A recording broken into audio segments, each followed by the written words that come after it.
Johnson left the NFL in his rear view. This is boxing.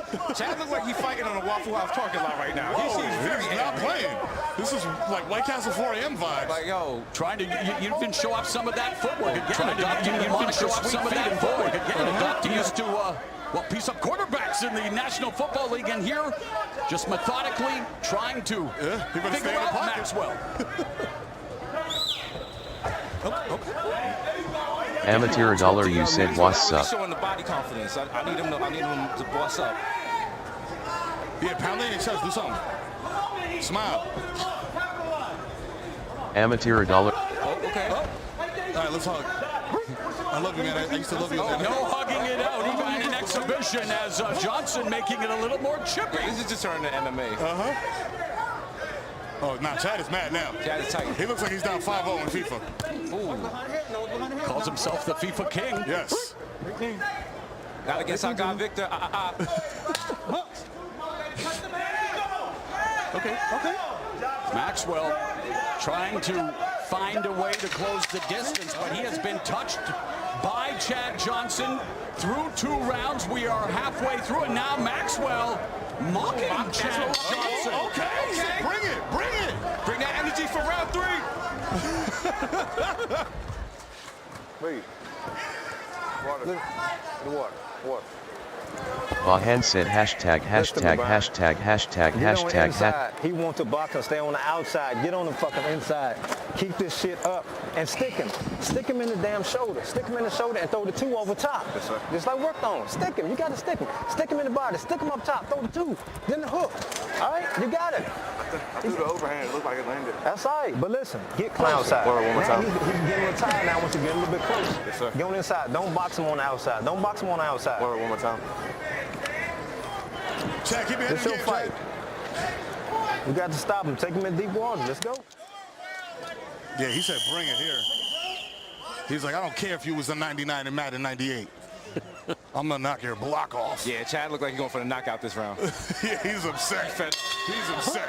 He's like, I have a chain smoker's DJ set to go to. He's like, I got a reservation at Live. And round number 3. And it was Maxwell's face with a reservation for that jab, and there's a lead left by. There we go. Johnson a little off balance. Maxwell.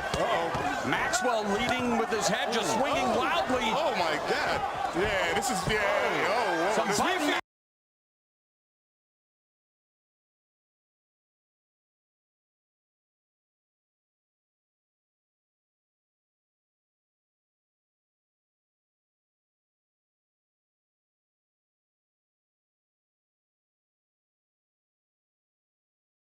I'm gonna knock your block off. Yeah, Chad looked like he's going for the knockout this round. Yeah, he's upset. He's upset. He's like, I have a chain smoker's DJ set to go to. He's like, I got a reservation at Live. And round number 3.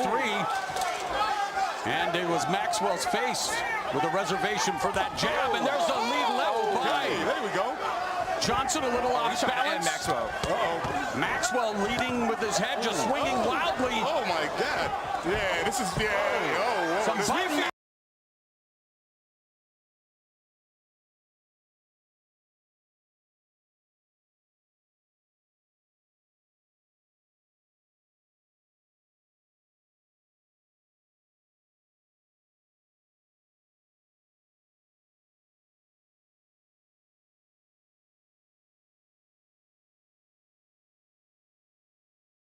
I'm gonna knock your block off. Yeah, Chad looked like he's going for the knockout this round. Yeah, he's upset. He's upset. He's like, I have a chain smoker's DJ set to go to. He's like, I got a reservation at Live. And round number 3. And it was Maxwell's face with a reservation for that jab, and there's a lead left by. There we go.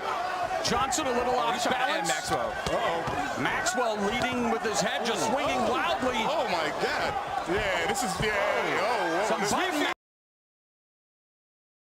All right. Listen, he's doing better than the bull.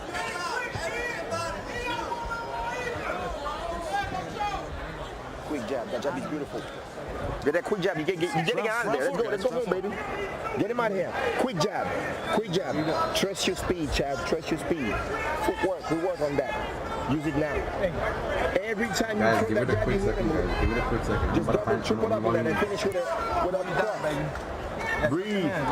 Breathe. Hey, yo, you got this, bro. He drops these out like crazy. You keep dropping these out. Mouthpiece. There you go. Little different contact this Sunday, guys. That's true. His trainer's telling him about punches. He's like, yo, I'm the one getting hit. Why don't you be quiet? All right? Why don't you get in there, pal? You got all the answers now. Can I use the stool? Nah, none of that talking before the round. That's not what the Showtime is. Come on, man. Fourth and final 2-minute round. And Chad Johnson told us, Okay. Maxwell hits him with the right, and now they exchange, and Johnson is staggered. They're off balance. They're both on inline skates. Let's go. Someone's Uber's outside. All right. Both of them trying to light each other up like the cigar that Johnson has been itching to smoke for the He shook past his 2 head. months. He said, no, that was nothing.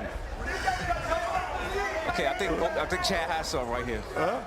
Under 90 seconds left in the exhibition. I think he's loading up that left. You see it? Lead right hand for Johnson connects.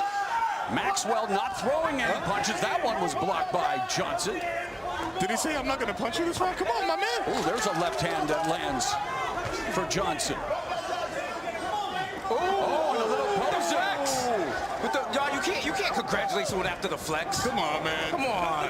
You got to put that. If you was in front of a nightclub and your girl was watching, she'd be disgusted. Down goes Johnson. Wow. Whoa. Your heroes become your zeros. Okay. The man hit the mat. Maxwell House woke him up. Yeah, this Maxwell House was good to the last drop, my man. Wow. The best part of waking up is you're still on Showtime. Wow. So Brian Maxwell with the knockdown again. Knockdowns and knockouts are legal. The referee can stop the fight at any time, and time running out for Chad Johnson. And what has become a nightmare of an exhibition. The sweet thing has become loosey-goosey. Oh, man. Oh. He thinks he's running a fade route right now. He about to be faded. He definitely faded down the stretch. Brian Maxwell with the lone knockdown in this 4-round exhibition. Wow. Wow. You play football, you don't play boxing, boys. That's right. Okay. He's like, my man, don't ever disrespect me like that again. He's like, listen, I got to get a win. I will put you on the canvas again. I can't go forward without a win. So, he actually, again, at the first couple of rounds, guys, Johnson sticking to the fundamentals, working the jab, trying to work the right hand, a little footwork, and then He did. He survived, but you know what? It all caught up to him because he's boxing with an actual boxer. Even though he doesn't have the wins, he was like, yo, I know the fundamentals, and I'm going to unleash them on you right now. Yep. Also, he's been, not an athlete for a while, so he got a little gas. Also, you want to knock out your hero. Come on. Yeah, that's right. Exactly. my enemy, well, my hero is now my enemy, is what he said. I may have been the one hit. That sounds like if he puts that on a t-shirt, it's selling $1 million. Right now. That's free advice. Look at the knockdown, boys. That right hand from Maxwell. My God. When your arm falls under you like that, you don't know where the hell you are. He got up, he thought it was in Publix. Can I get a hero, one wedding cake, and you got spaghetti?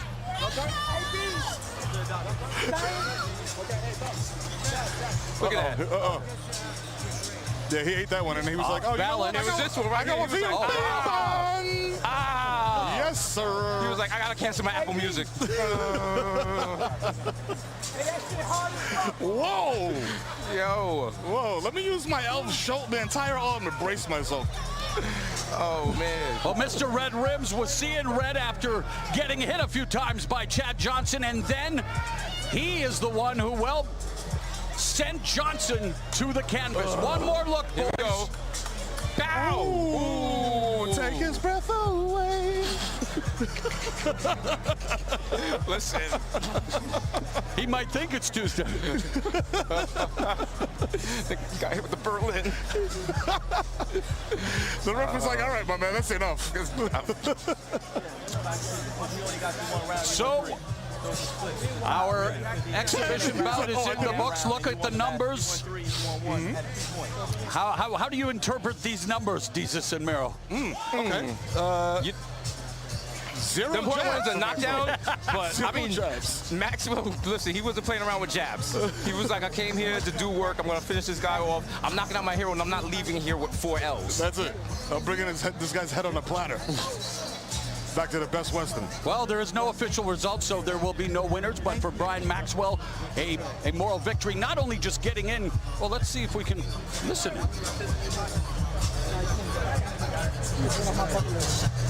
I feel like if you fall on your arm and you don't know where you are, you lost. That's the general rule of pugilism.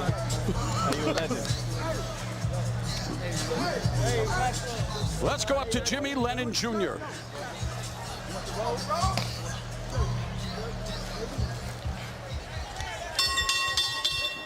Well, fans, this bout ends after 4 rounds of action. We've had a spirited exhibition.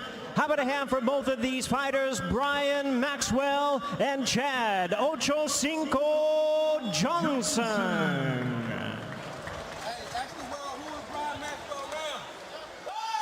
Okay. Let's see what... All right. Let's see here. I mean, you already know who won. Yeah, let's be real here. They hogs. Everybody's a friend. Everybody loves it. We all love each other. Let's hug it out. Peace and love. I miss back in my day, back when they would still fight after the fight. Yeah. Throwing chair at each You other. know, I'm waiting for a steel chair to come flying in. I hope it doesn't hit me. We should throw it. Bodega Boys' first broadcast, Bodega Boys' last broadcast. That's right. Now. Go, Mo. Gotta go to Mo. All right, well, we are through our first. All right, so our first exhibition bout of the night is in the books. Brian Maxwell, you looked up to Chad Johnson as one of your favorite athletes growing up. You even said, #my hero is now my enemy. You got to go 4 2-minute rounds with your hero. You even managed to knock him down. Talk about this experience. Ask the world who Brian Maxwell is now. Brian Maxwell is here, but thank you, Chad. It was an honor to fight my idol. I appreciate it. Thank you. Well, thank you very much, Brian. And Chad, want to get a few words with you, my friend. One of the best route runners in NFL history, a man who is truly living life to the max. You're an inspiration, my man. Your bucket list is endless, and you continue to check them off one by one.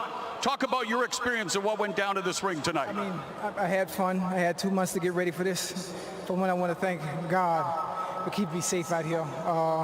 Floyd, Linda Ellaby, my corner, Ralphie, Charlie, fucking Brian, his team, for allowing me to check this off my bucket list. And my life has always been out taking chances, you know, doing crazy stuff, and this is just one off my bucket list. And it's a message for a lot of people out there, man, that are content, that are scared to fail, scared to lose, and don't take chances. Man, get out there and live, man. Don't be living, just get out there and live, for real.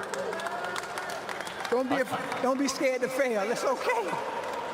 Well said. What was the experience like? You showed some footwork, you tried to establish the jab, you landed the right hand, and then you even got hit and went down. Yeah, you know, listen, I don't box. Right. I fight, but it ain't in the ring. So, of course, I'm a little sloppy. I lost my virginity tonight, and it was fun. Thanks to Brian. I had fun, and I think I'm ready for McGregor. All right. Well, Miami, let's hear it for one of your own, Chad Johnson and Brian Maxwell. Let's go back to Desus and Mero at ringside. Oh, hell of a fight. Hell of a fight, and yeah, thank you for giving us a chance to watch you lose your virginity. Your virginity again. Man, this is wild. Yo, Chad was, you can't give an inspirational speech after you get knocked on your head, dog. I mean, he's trying. Social media had him winning, Johnson winning at 62%, but as we all know, Twitter's full of idiots. So why would you even follow those people? I mean, listen, that's what we got famous off of. You know what? Not everyone makes it there. That's right, baby. Yo, Brian, BC, the God. with me. BC, what else you have for us? Well, I tell you what, I love it. I think Chad Johnson comported himself well.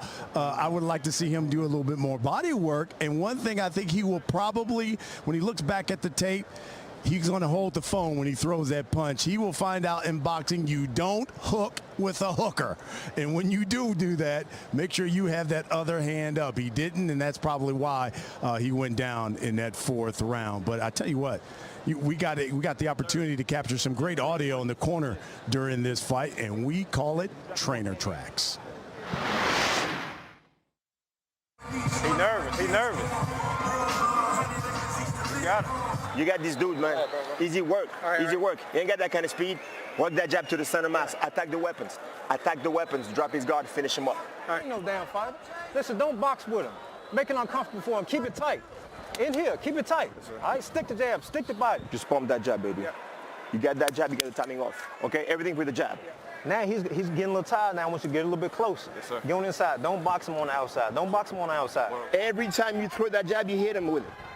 Just double, triple up in that and finish with a upper cross. Don't let this damn football player make a damn mockery of you, Brian.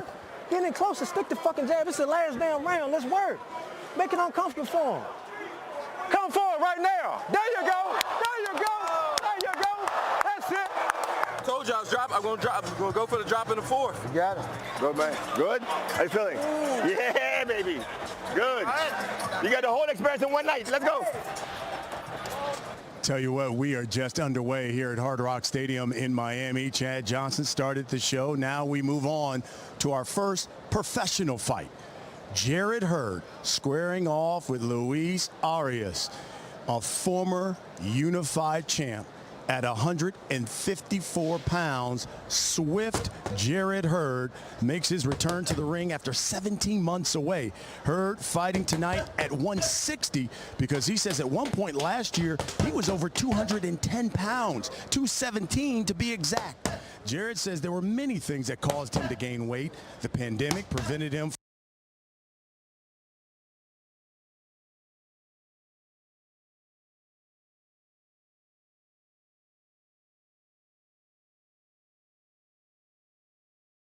Now we move on to our first professional fight. Jarrett Hurd squaring off with Luis Arias, a former unified champ. At 154 pounds, swift Jarrett Hurd makes his return to the ring after 17 months away. Hurd fighting tonight at 160 because he says at one point last year he was over 210 pounds, 217 to be exact. Jarrett says there were many things that caused him to gain weight. The pandemic prevented him.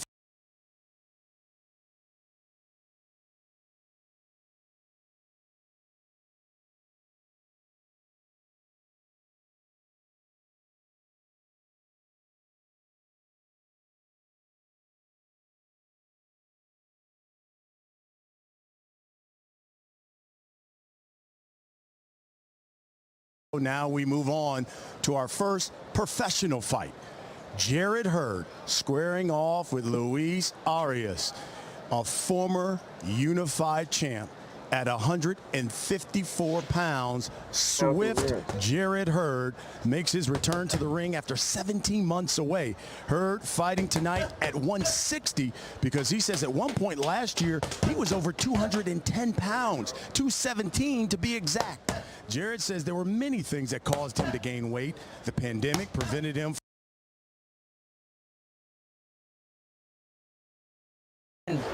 If I had to agree with Luis Arias will be just maybe he didn't look as aggressive as his old self against Santana, but that was a smart move by him making the switch to K. Karoma.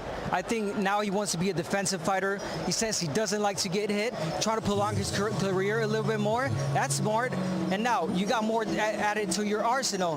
Now, if Luis Arias, what he's looking for is the old Jarrett Hurd, a monster, powerful puncher that breaks you down, well, you know, you got to be careful what you wish for. Yeah, you're right about that. And there's a sense of urgency Jarrett Hurd told us with this fight tonight because he says he still wants to show everyone that he is that guy at 154. He said, what better way than to come in here and stop Luis Arias, a man who has never been stopped. So we'll see.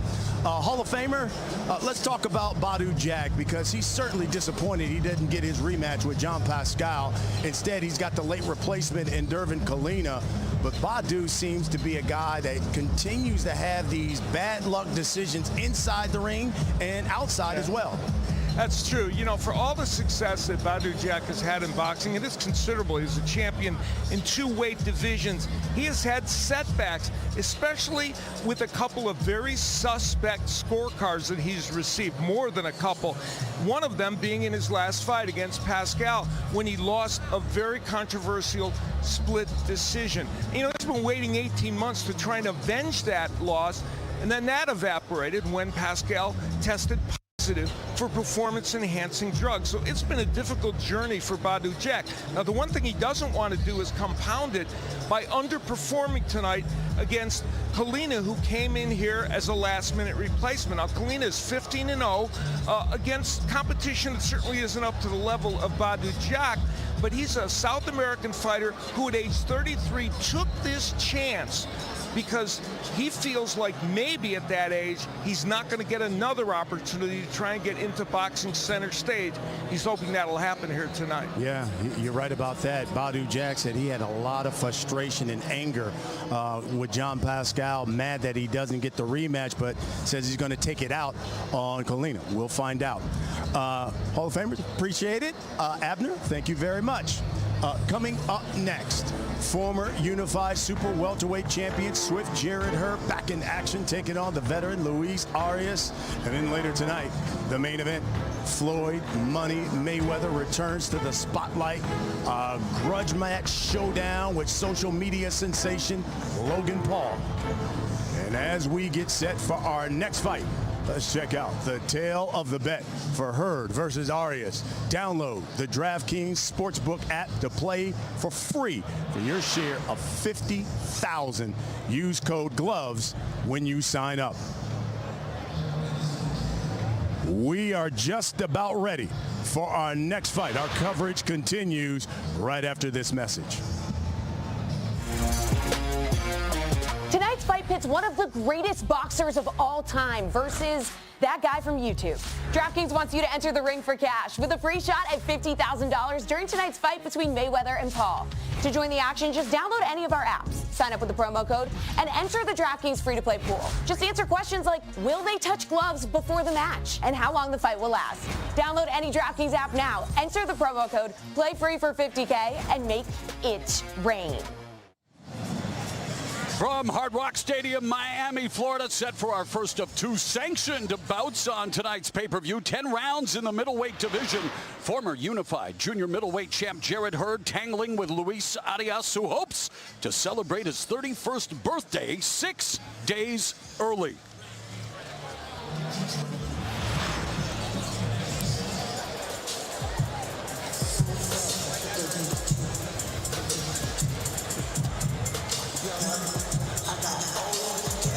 Arias was a top amateur who, well, has been a disappointment as a professional. Only 0-2-1 in his last 3. Most recently was in Northern Ireland in August 2019, losing a 10-round decision to Luke Keeler, in which Arias was knocked down twice. He's been down a total of 3 times in his pro career.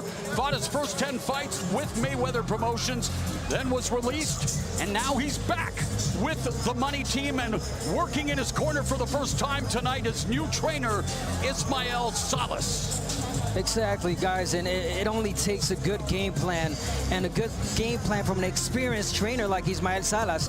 And I think that Luis Arias feels really confident, and I think he can execute that game plan tonight. We'll see. Began boxing at the age of 8 with a reported 140-25 amateur record. Again, wanting to make his way down to 154, but meeting one of the best fighters at 154 tonight at 160.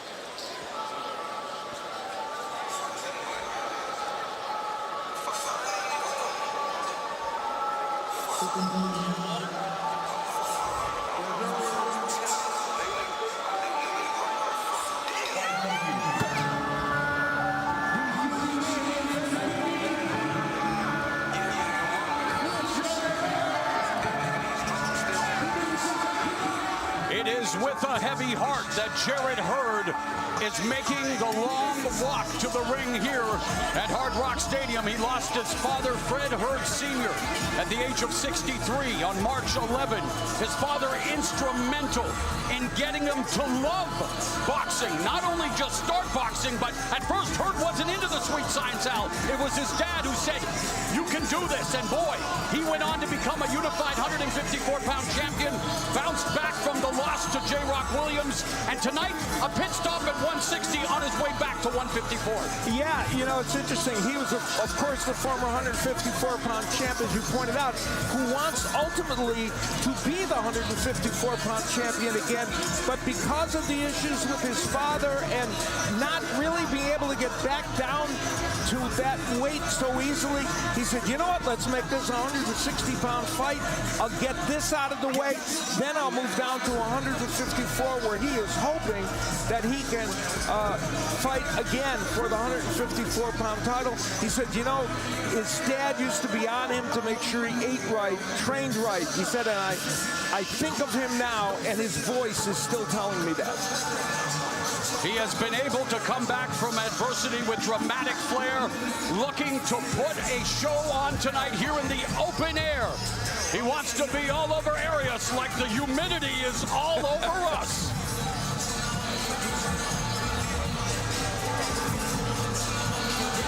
Let's take a look at the tail of the tape for these two men, and one number is going to jump out at you, and it is the reach of Jarrett Hurd. And of course, as we've talked about, he wants to be more of a boxer-puncher these days, and using the jab is a big part of that, and that reach advantage could help him do that. Florida Rules 3 knockdown rule is in effect. Only the referee can stop the fight. A fighter cannot be saved by the bell in any round. If a fighter can't continue due to an injury from an accidental foul before the end of round 4, it's a no decision. After the end of round 4, they go to the scorecards for a technical decision. Great to have Al Bernstein and Abner Mares back with me at ringside. Let's now go to Jimmy Lennon Jr. Well, fans, from Hard Rock Stadium here in Miami, we present our next attraction. And it is brought to you by Cash App, the #1 finance app in the App Store. Send, spend, save, or invest your money easily. And Escape Room Tournament of Champions. There is only one rule: stay alive. Only in theaters July 16th. And DraftKings Sportsbook. Bet with the only top-rated sportsbook that matters. And now introducing our 3 judges scoring this bout from ringside, all from the state of Florida: John Rupert, Mark Streisand, and Toby Tamarkin. Introducing our referee in charge of the action, our 3rd man is Christopher Young. All right, fans, here we go. 10 rounds of boxing in a middleweight featured attraction. Introducing to you first on my right, fighting out of the red corner, wearing white trunks with black trim, fighting out of Delray Beach, Florida, by way of Milwaukee, Wisconsin. He weighed in at 156½ pounds. His record stands at 18 wins, 2 losses, 1 draw, and 1 no decision. He has 9 wins coming by way of knockout. Introducing Luis Cuba Arias. And his opponent across the ring on my left, fighting out of the blue corner in this 10-round attraction, wearing blue trunks with orange and white trim, fighting out of and representing his home of Alcokeek, Prince George's County, Maryland. He weighed in at 158 pounds. With a record of 24 wins, 1 loss, he has 16 wins coming by way of knockout.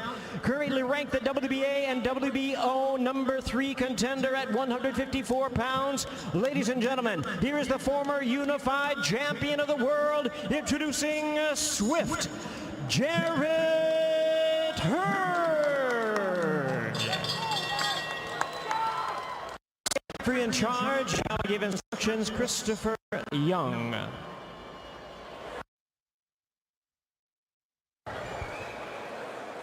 Red corner, blue corner.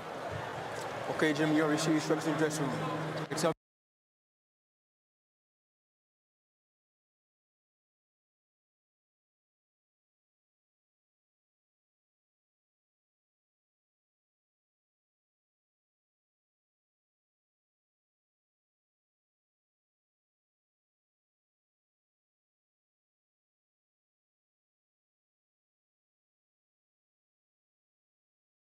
Fred Hurd Sr. And he is in the blue with orange and white trim. The opponent, Arias, in the white with black trim. Quick exchanges to begin the round. Double jab followed by the right hand from Arias. You know, Jarrett Hurd has been a notoriously slow starter in his career. Though in his last fight, he did start quicker and won the first several rounds. But in this round, we've seen Arias come out very fast. Yeah, and you could tell that Hurd is trying to, get back to where he was. He's trying to work on his defense, jab. Again, not trying to be the aggressive fighter that we know to see him, which is, again, I like that. We mentioned that Arias working with a new trainer, Ismael Salas, and there's that patented uppercut from Hurd that missed, the left uppercut. But boy, he's put many an opponent on the deck with his uppercuts. Yeah, the irony, including Santana in the last fight. Correct. Yeah, it was just at the end of the fight with only seconds remaining. And the irony is they're both good punchers with the uppercuts. So we may see it from both fighters. Arias doing a good job of focusing his attack on the body, trying to break down Hurd here in the early going as we pass the midpoint of the first frame. Nice first round for Arias, who wanted to get off to a quick start in this fight, and Ismael Salas, there's that uppercut Yeah, again. short right uppercut on the inside that jacked the jaw of Arias. Yeah, Hurd has to be careful with that overhand right. I know he's trying to do the shoulder roll, but, he's got to come back with something. He did with the uppercut moments ago. Do you want to do a shoulder roll the same night that Floyd Mayweather's on the bill? Again, hey, BC said that, this might steal the show, so why not? Hey, that's like doing a salsa when Chad Johnson is on the show. Did you get that one, Mark? I did get that one. You should be on Dancing with the Stars. As we have the jab from Hurd, but it's Arias really putting together his punches, multiple punch combinations, and again, a rather sluggish start for Jarrett Hurd. And again, as Al, you mentioned, this is a recording. He is notorious for starting slow, and in the last fight, he did start much more swifter, and the pun is always intense. Yes, no, he really did, and now he's kind of going after Arias. And there's the jab. He has been really using that punch. He used it very well in the last fight. He's hoping that's going to be his ticket to this becoming a better boxer puncher. The most important punch in boxing. The jab, final 10 seconds of the opening round. Good start for Luis Arias, taking the fight to Jarrett Hurd.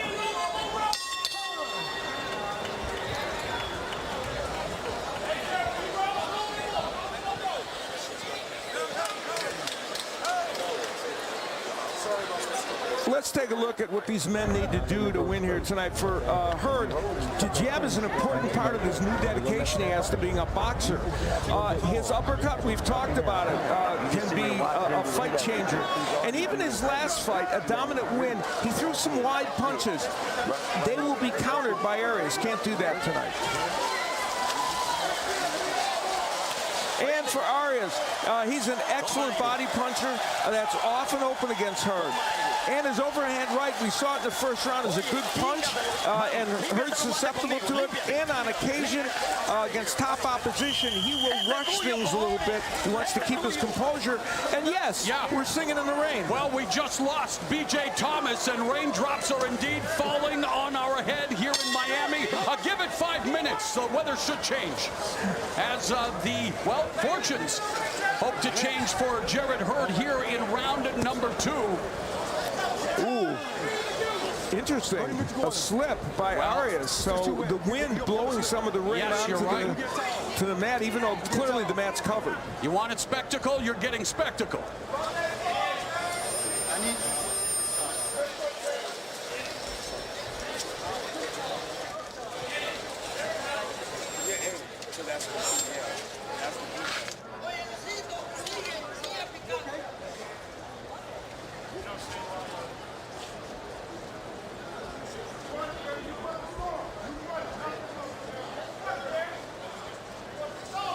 Al, we've seen Fan Man, I guess Rain Man now here in Miami bringing the wet stuff. And You know, in boxing, almost anything can happen. I have seen I've seen Rain get on the mat like this before, and it's difficult, you know, even because the wind will blow it in, even though it's covered. Take a look back at it, Arias.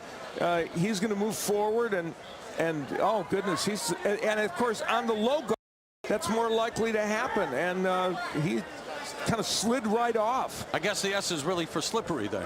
Correct. And I'm glad it happened before they even threw a punch. Yeah, you know, good point. It got the attention. You know, very good point, yes. Abner.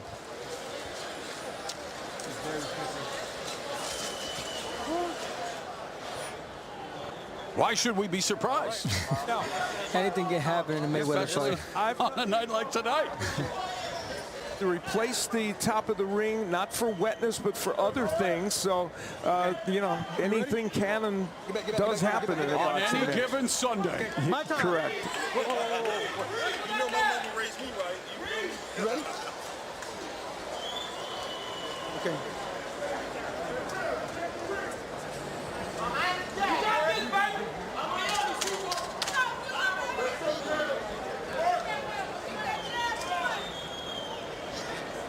And they are having trouble resetting the clock. So, in the words of DJ Khaled, another one.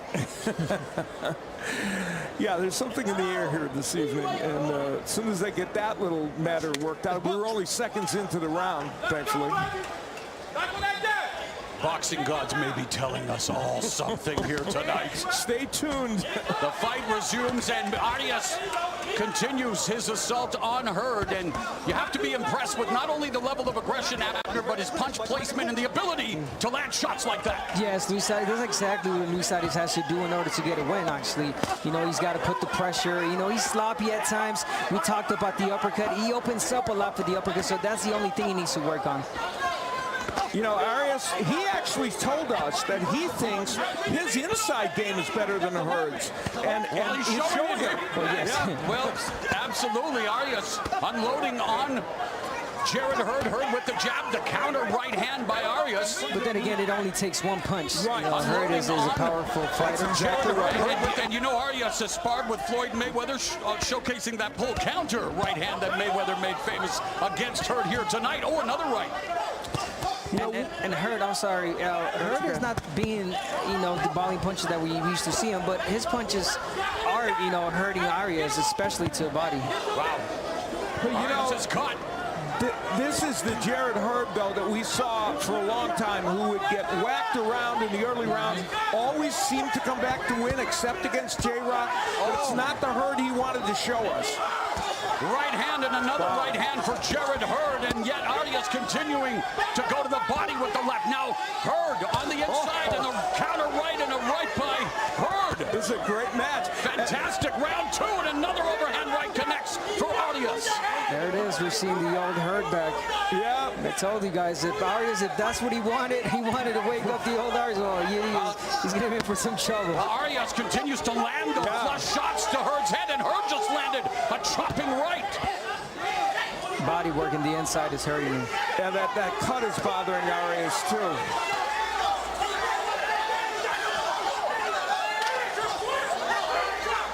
Arias went the distance with Daniel Jacobs. He's a tough man to get out of there, but we'll see if Hurd can do it. Although Arias still punching back and landing big punches, too. But look at what Hurd is doing. He's trying to cover. I mean, it almost seems like he's getting hit, but he's really covering up really well, Hurd, and coming back with his own 2-3 punches. Really powerful punches.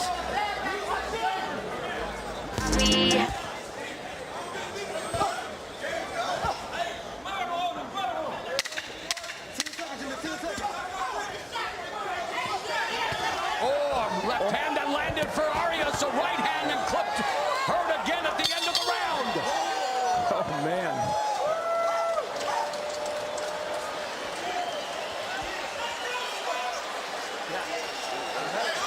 Yeah, inside. No, Mancha, you take care. ¿Tú viste, Luis? Tú Did you see, Luis? pega abajo y termina If you hit him arriba. downstairs, you hurt him, and then you finish upstairs. Yes. Vamos, vamos. Let's go, Lewis. You have him. Come on, Marcher, please. Oh, fuck. Don't worry about that. Luisito, listen to me. You need to keep keeping away the left, and then you go downstairs and then upstairs. Not only upstairs, you got to work the body. Here's where Arias is going to land a nice left hook, beautiful left hook on the inside, and then the overhand right will get, well, afterwards. That's Hurd landing a nice.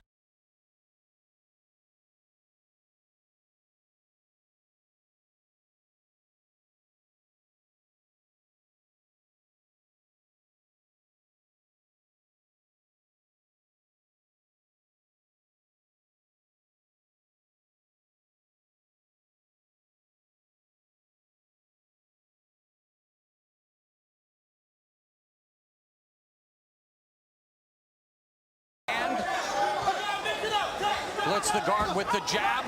There's a bolo punch. You know, the irony here is that Arias has spent his career at 160 pounds. He wants to come down to 154 to fight. And Hurd, who is, you know, at 154, is up here at 160. And he's big. He's even big at 160. Yes. And Arias is bringing the fight to him. Clips him again with another right hand. Hurd has been down once against Julian Williams in round 2 of their fight, the upset loss. Arias read the keys to victory because that overhand right is pounding away at Hurd. And Arias told us he is aggressive like a pit bull, only with a boxing sense, an aggressive style with a defensive mindset. Well, he's been tagged tonight too, but he continues to just unload on Jarrett Hurd. Really smart from Arias, not waiting for the referee to separate them, and it keeps clearing with those overhand rights.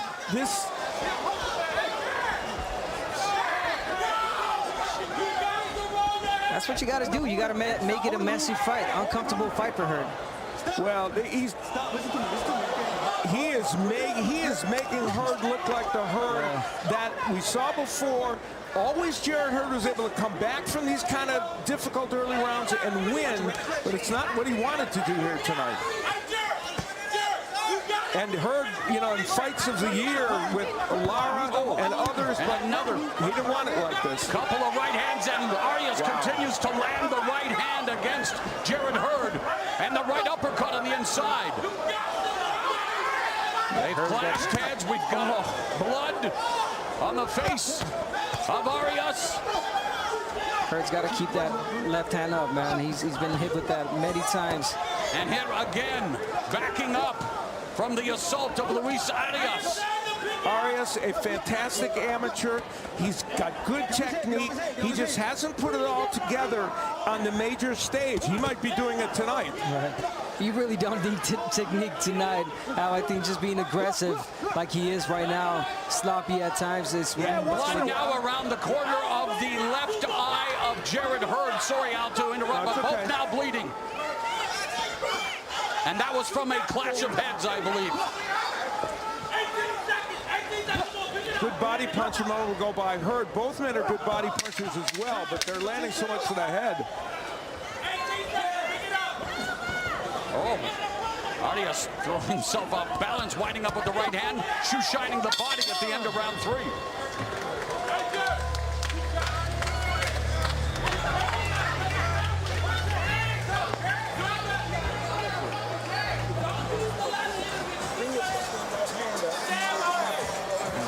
About this, okay? Stop being lazy in there. You're not tired. You fight your wrong fight. Step in there, box. Break your distance. Stop smuggling your punches. Stop looking for one punch. Jab, jab, double jab. Jab at his chest, jab at his chest. Give me some rhythm. You just walking in. Well, this is what Kay Karoma was telling Hurd not to do. Stay on the inside and just battle away with Arias. He wants him to jab, jab, move. Not what he's doing here. He's fighting on the inside, and Arias warned us. He said, I have a good inside game.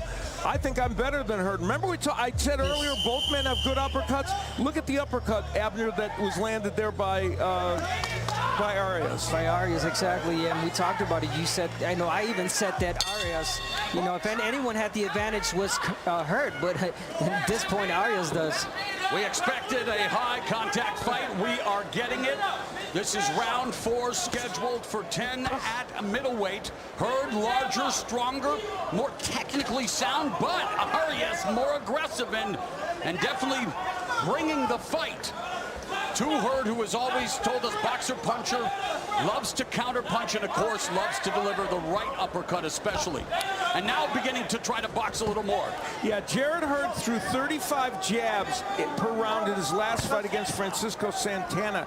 He hasn't even come close to that in this fight.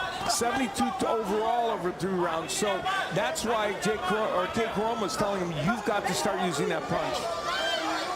Clipped. Arias coming in with a short right hand.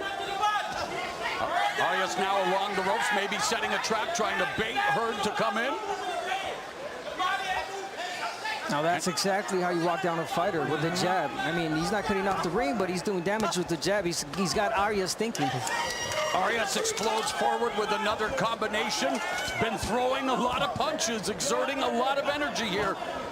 As we come up on the midpoint of the 4th frame. There's the overhand right again, but one of the surprises for me there is his left hook. He's landed the left hook a lot more than I thought he would in this fight.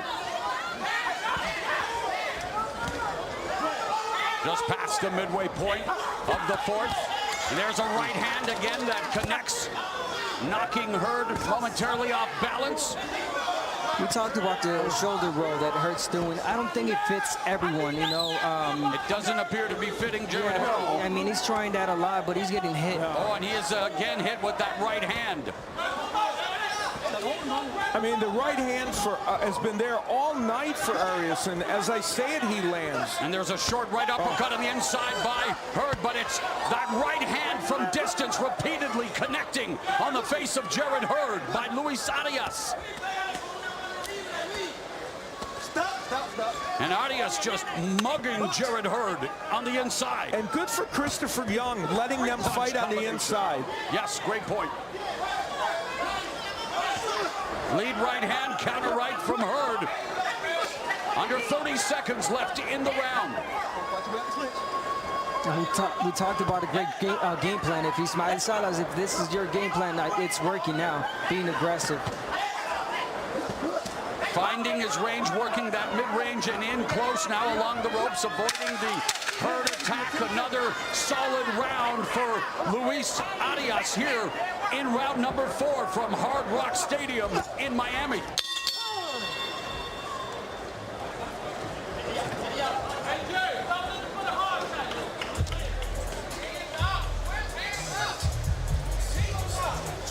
Well, Friday, June 11th on Showtime, Douglas Lima defends the Bellator MMA welterweight title against the #1 ranked 25-0 Yaroslav Amosov at Bellator 260.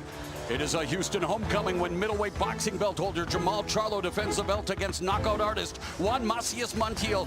Saturday, June 19th on Showtime Championship Boxing. Heavyweights will clash in the Bellator cage when Tim Johnson takes on Valentin Moldavsky at Bellator 261. Friday, June 25th, and coming in 3 weeks, 2-division champ Gervonta Davis moves up to 140 pounds to challenge WBA titleist Mario Barrios on Showtime pay-per-view.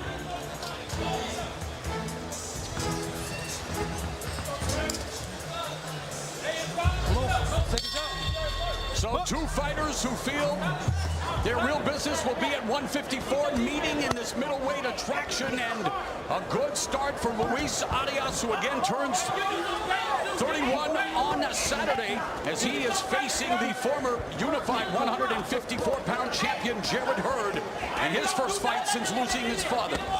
And for the uninitiated watching Jarrett Hurd, just a caution, yes, he's had a tough time here against Arias, but we've seen him in many fights take a beating like this and then come back to win by knockout. So don't count him out of any fight.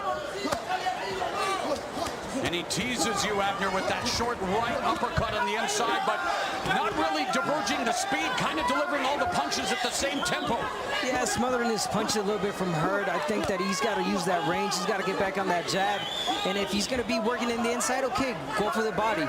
Work the inside of the body. Arias with the advantage in power punches as He's along the ropes momentarily, and again, Al gets caught on the inside with that short right uppercut from Hurd. Yeah, Hurd's, that's the one weapon that's landed for Hurd, but again, he smothered it so much that it's not doing a lot of damage. And you wonder at the pace and with the power that Arias has been throwing his punches, when does he punch himself out? Yeah, this fight is being fought at a ridiculous pace. And that's why it's a good idea for her to start working that body. Yep.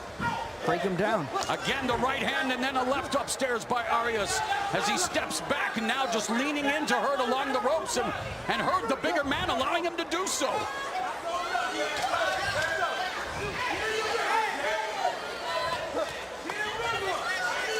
Hurd needs to circle away from the ropes here after. No, Arias really dominating the inside. I like what he's doing. He's not giving Hurd a chance to land anything. He's right in his chest, landing the uppercuts, working the body right. There's that hook from Arias, and that is a revelation. He's not known as a left hook artist. And another so well. Left hook and a right hand upstairs, and it's Hurd looking for that right uppercut, but he needs to keep that left hand up. Abner, that right hand has been there all night for Arias. And we talk about the confidence that Arias was walking in here. He said he wasn't impressed with Hurd's last performance. Says that he hasn't been the same since the J-Rock fight. And now Hurd is beginning to walk down Arias a bit. 30 seconds left in the fifth. Yeah. A little difference in Arias' energy, but then he cranks up another right hand. He loads up on the right, you're right. Yeah, I think he was taking a breather. He's just trying to fool us, I think. 15 seconds left in the fifth. No fooling around. Both Hurd and Arias got to business quick. And Arias continues to find a home upstairs on the former unified 154-pound champ.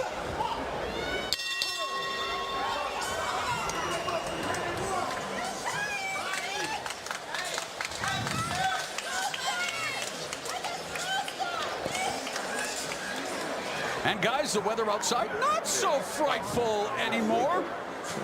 81 degrees, mostly cloudy. We've had Mother Nature shed a few tears already tonight.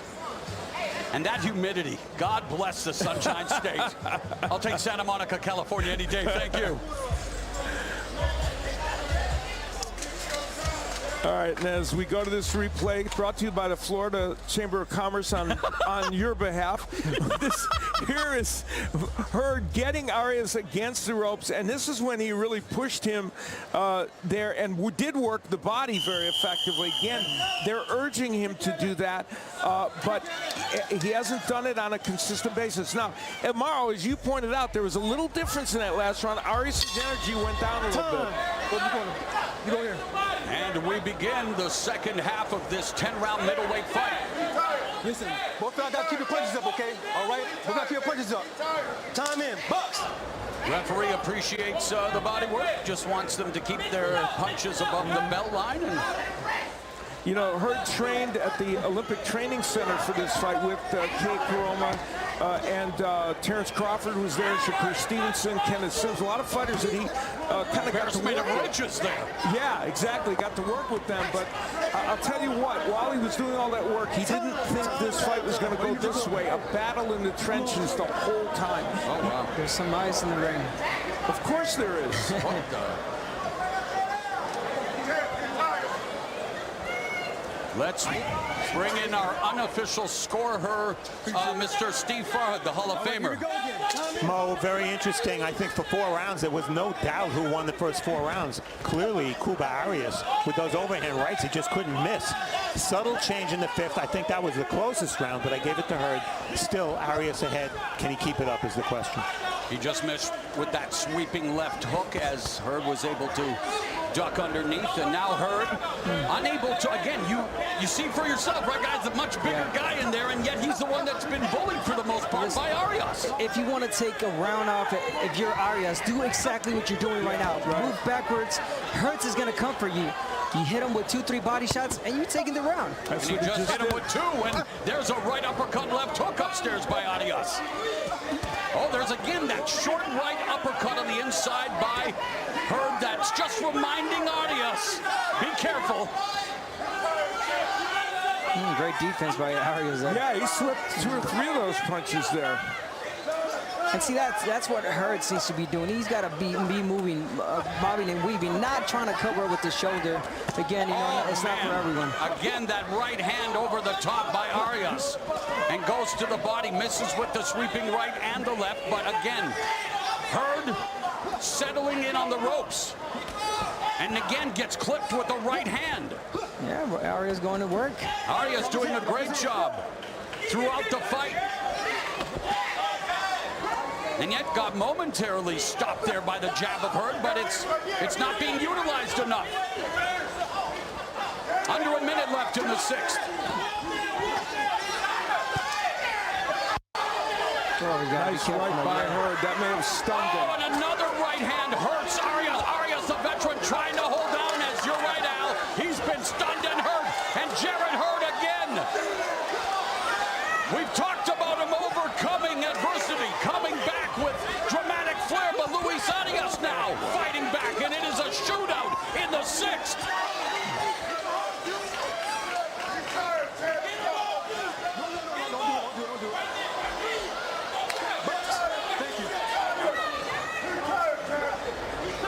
And Hurd's corner yelling out that Arias is tired, and Arias doing a good job of circling away and delivering another right hand.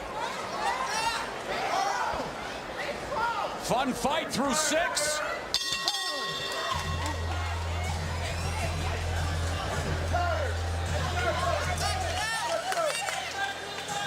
Toma ahí. Take some hair here, Luis.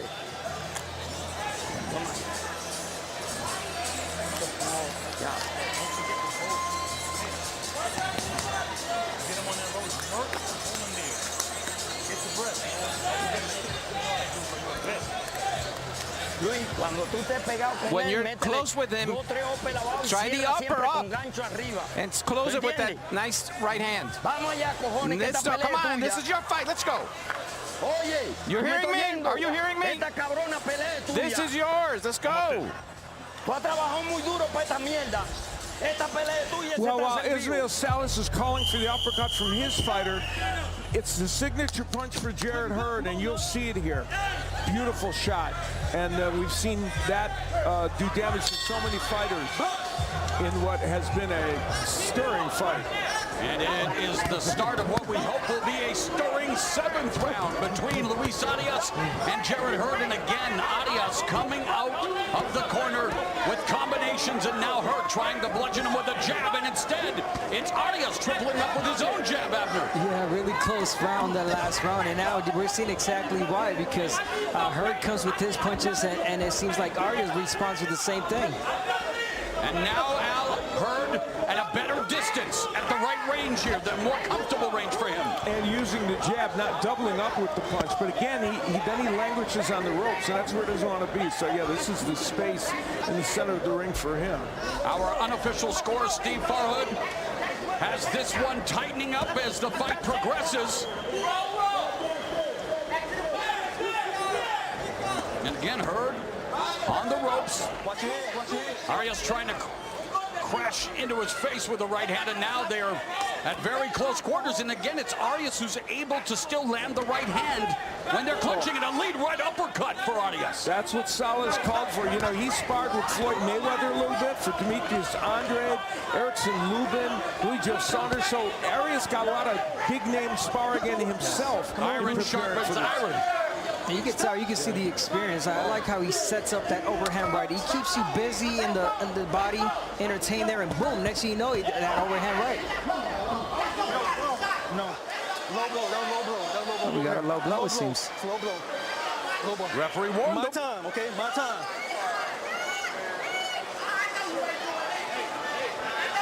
It's my time. Take your time, Tim. You got 5 minutes, okay?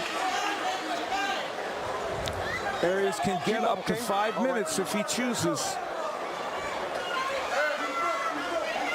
If he's smart, he won't take all 5, but he should take at least 1 or 2. You got 4 minutes and 59 seconds. Yeah. Now he's got big cojones, and he is ready to get back at it here. Arias and Bob. Another low blow. That was. I got you, dude. Wow. Will there be a point deducted? Well, he did warn them. One more time, I'm taking a point, okay? That's a sign that you should have taken the 5 minutes. Yeah. I got you. Pick him up. Okay. I got him. My time again. Keep it clean. No. Keep it clean. And now also they're slipping a little bit on the logo in the middle of the ring. Coming up on the final minute of the round after Arias got hit with 2 low blows. And now Arias showing signs of fatigue, and those low blows did not help at all. No.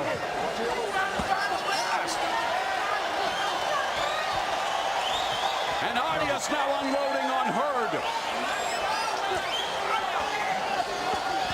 They exchange body shots. Arias going back upstairs with the right hand. Hurd is not timid about going downstairs, even with the 2 low blows. And the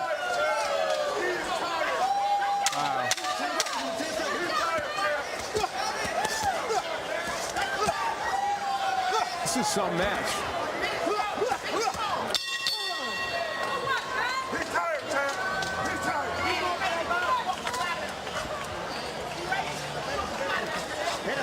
Siéntate ahora. Pone this one.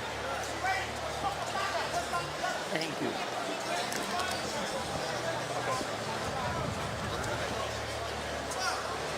Toma aire. Luisito, listen to me. This is your fight. Come on, you got to go for it. You know which is the key for this fight? You can't go back on him. Do not go back. We'll take a look at what we felt were low blows, and the referee did call it. Here's one that was near the belt line, but a little bit below it, I think.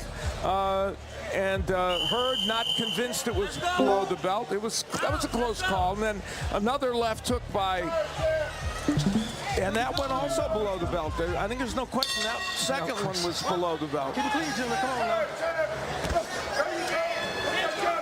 round number 8. We're joined by below the belts Brendan Schaub, so maybe a quick plug there from Jug. As Hurd unloads again with the right uppercut, counter right hand by Arias, and they are throwing bombs, continuing to do so here at the start of round number 8. I think Jarrett Hurd is convinced he can walk Arias down and get to him now, but he took a big right hand for his trouble. You would think with the size and strength advantage that he would try to utilize it more, but Arias is making it very difficult.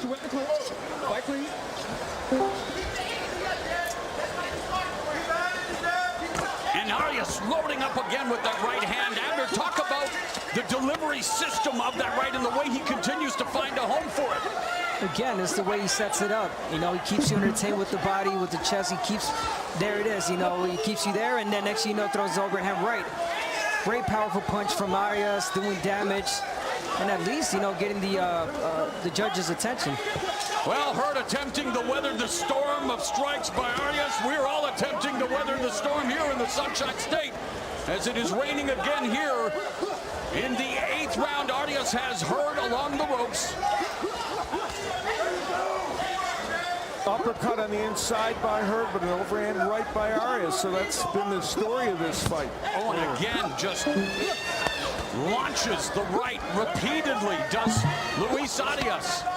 The right is might for Arias on this night as he goes downstairs. And Abner, what's Jarrett Hurd doing here on the ropes?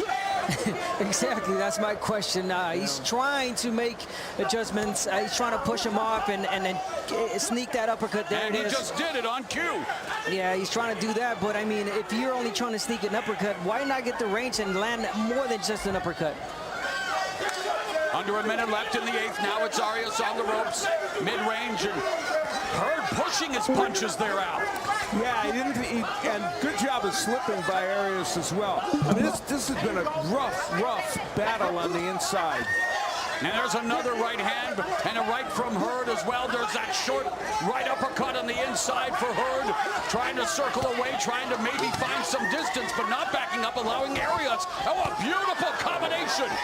Clipped Jarrett Hurd, and Arias showcasing some hand speed here in the 8th. You know, if Arias hasn't hurt him with right hand so far, I don't know if he can. He's landed some bombs. Well, 9 of his 18 wins have come via form of knockout for Arias. Meanwhile, for Hurd, 16 of his 24 wins have come inside the distance as we head to the penultimate round in this middleweight attraction. That was a great round for Arias in the last minute. Rain coming back again. How many other musical references? CCR, Who Will Stop the Rain? Have you ever seen the rain? We have a million of them. And we have a relative of a member of CCR on our staff, Jesse Cook. That's true. Does a great job. All right, as we look inside the...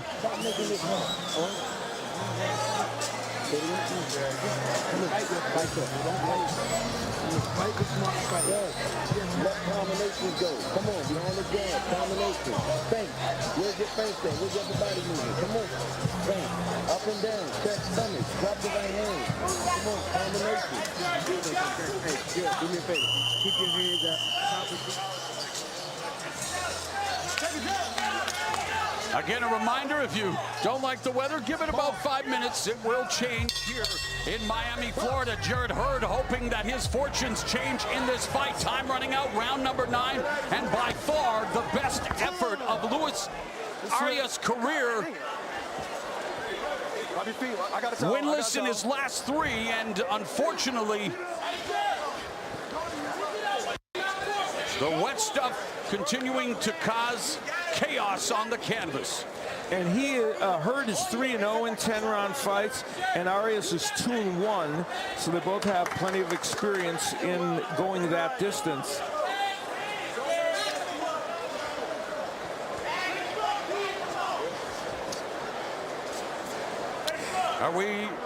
Is it rain delay? Is it baseball? I mean, what kind of seasons are we going to have here tonight? Now, if you're Arias going into this 9th and 10th round, you really want to close the show. Because, I mean, you don't know how this fight's Hurd is the one with the name here. I agree. That's right. People, Abner, that is one of the most salient comments anybody's made here tonight. Maybe the most.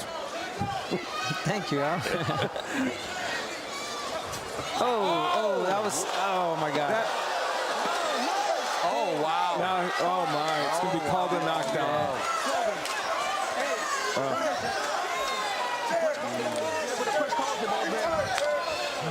That's a big moment in this fight. And it has been ruled a knockdown.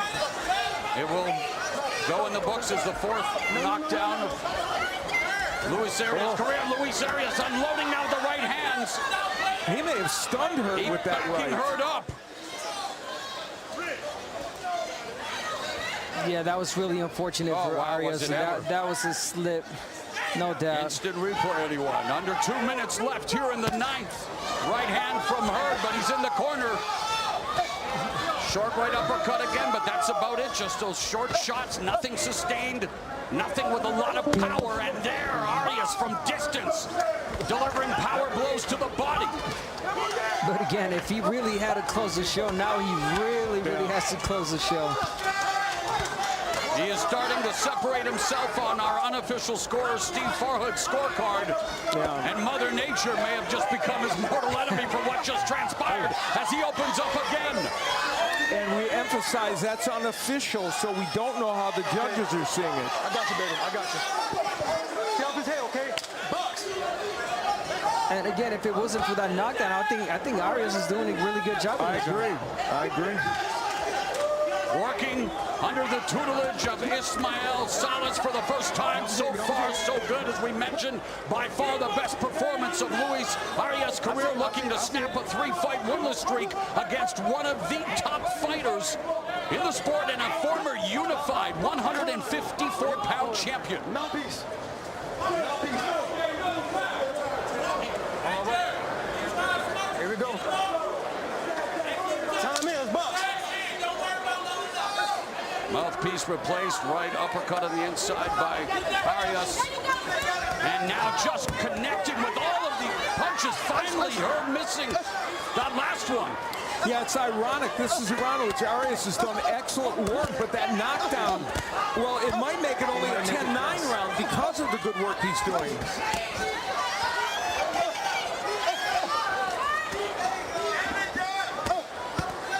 Right hand again from Arias. Close distance, both of them trying to find the target. Wow, guys, this is a good fight. A fantastic fight as we head to the 10th and final round. It's been an eventful encounter thus far between Jarrett Hurd and Luis Arias.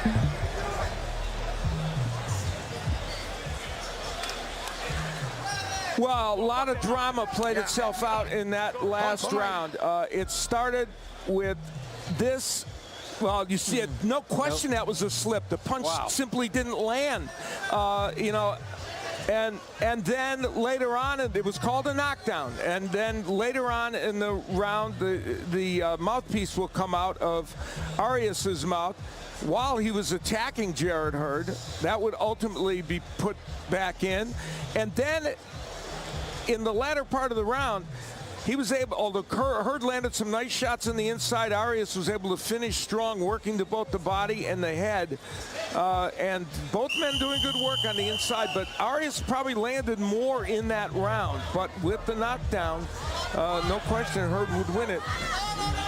Do we have instant replay like in football? 10th and final round, Luis Arias on the cusp of perhaps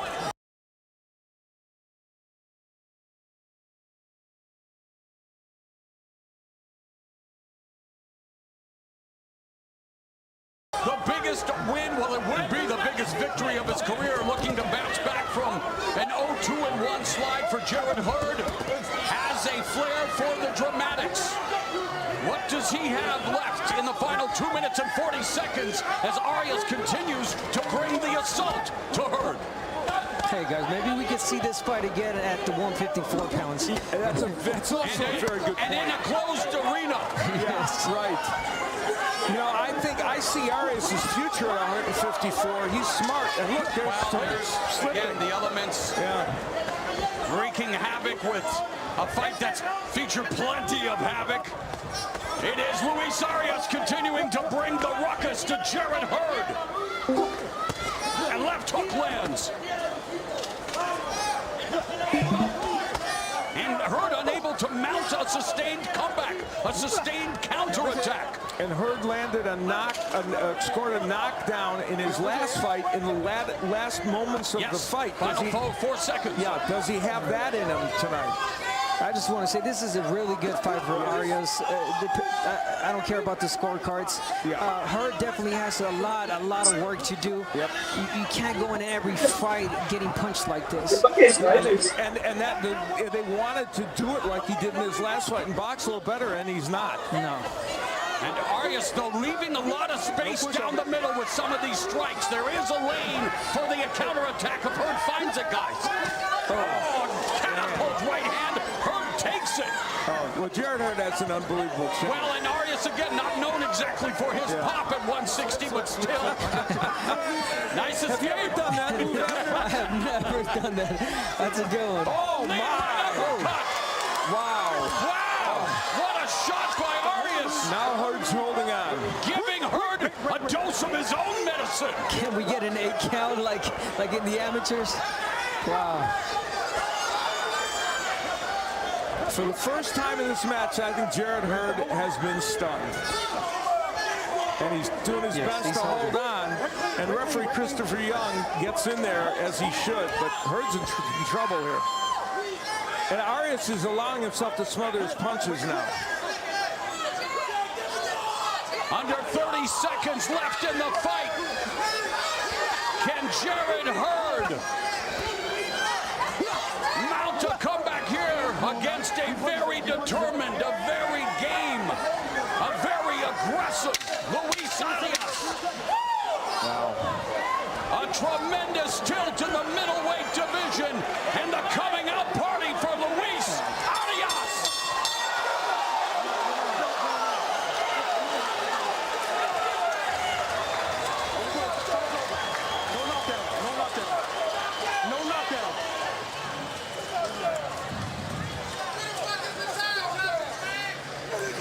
know, Ismael Salas, as we look at Hurd, has been known to create some clever boxers, but tonight he pushed out his fighter to be a brawler. Yeah, you're right. Salas is known to have really excellent boxer fighters, and now in Arias it was just totally the opposite.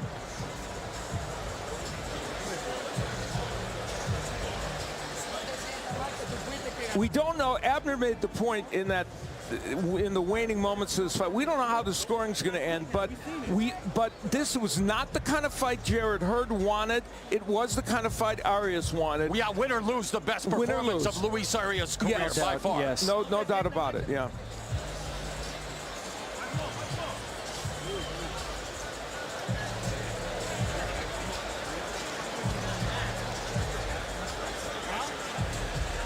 This is the end of the round. Now there's a right hand that got in there, but he was trying to have it called a knockdown, but the referee was not buying it.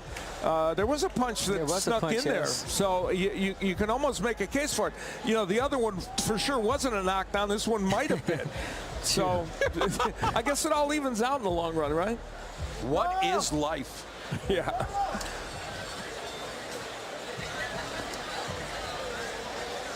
Now pointed out to Jarrett Hurd, I think he needs a lot of defensive work to do. He can't go in every fight getting punched like that, taking punishment. You know, tonight he fought Luis Arias that, I mean, he's got some decent power, but not full power.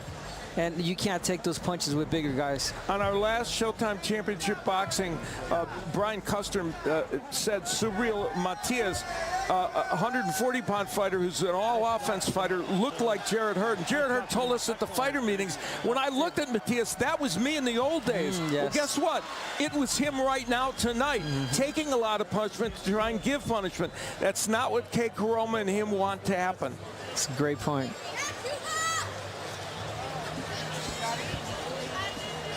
At the end of the round, we'll take a look in regular speed to see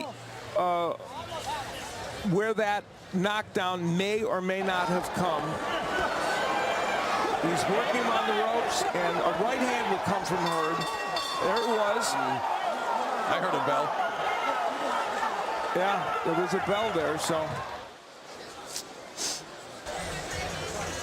Can we see the replay of the one that was declared a knockdown? Because that one for sure wasn't. Yeah.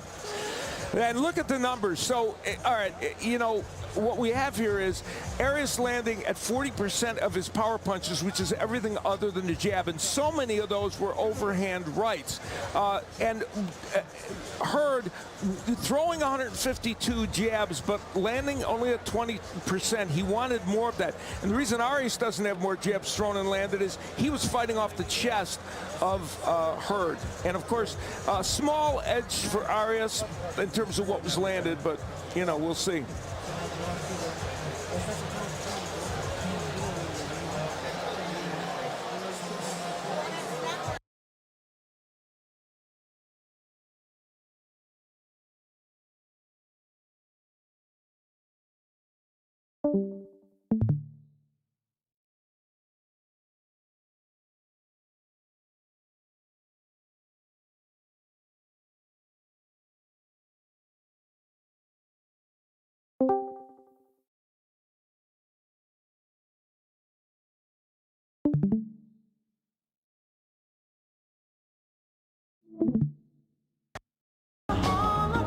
There's a war going on outside. The police department is on one side and the black community is on the other. It is time to do something differently. Great series and a great fight, a spirited middleweight battle. Jimmy Lennon Jr. is ready for the decision in the center of the ring. Well, fans, after 10 rounds of action, we have a split decision. Here are the score totals. Judge at ringside, John Rupert scores about 95 to 94 in favor of Jarrett Hurd. Judge Mark Streisand sees it 97 to 93 in favor of Luis Arias. And judge at ringside, Toby Tamarkin, scores about 96 to 93 in favor of the winner, Luis.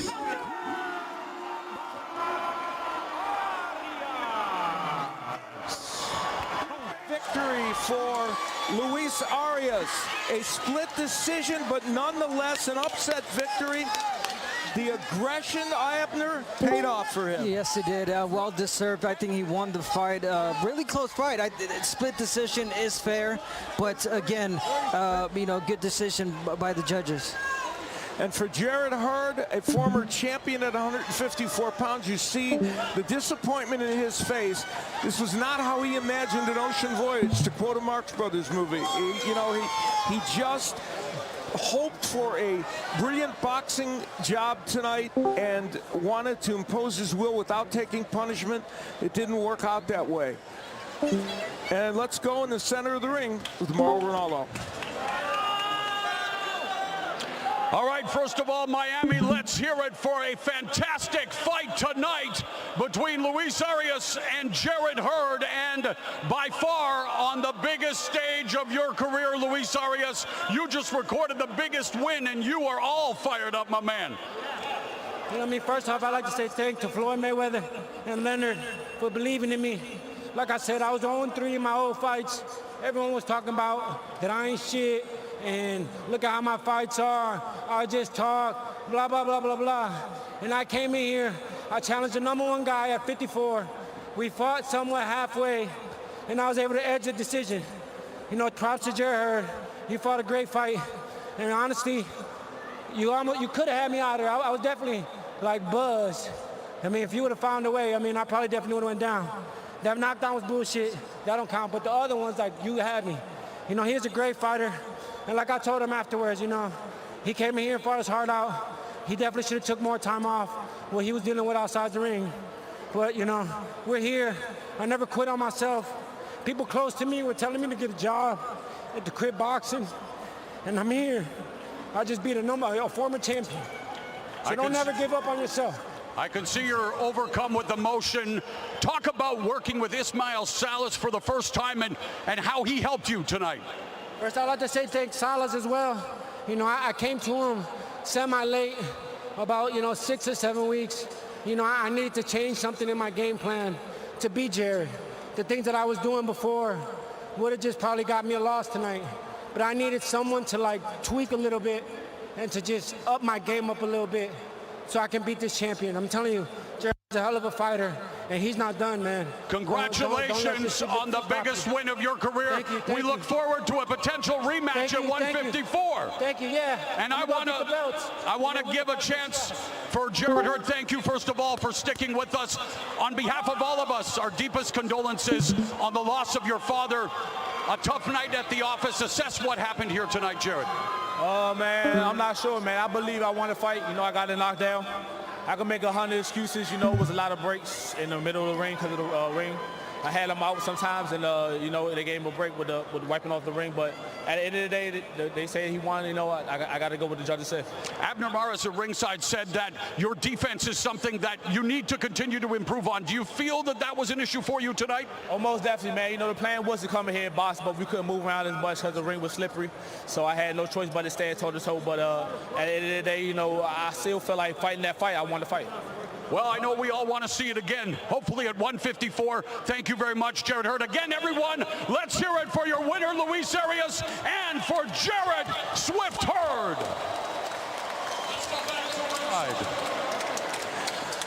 So both men making their case. Jarrett Hurd feeling perhaps that he should have gotten the victory. It was certainly a close and exciting match. And talking about scoring, let's go to our unofficial scorer, Steve Farhood. Steve?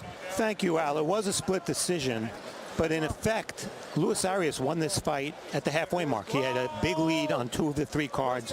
One judge, Mark Streisand, gave him the first 5 rounds. He had a shutout going at that point. Interesting round number 9, when Hurd scored the knockdown, you thought for a minute maybe he can catch up on points.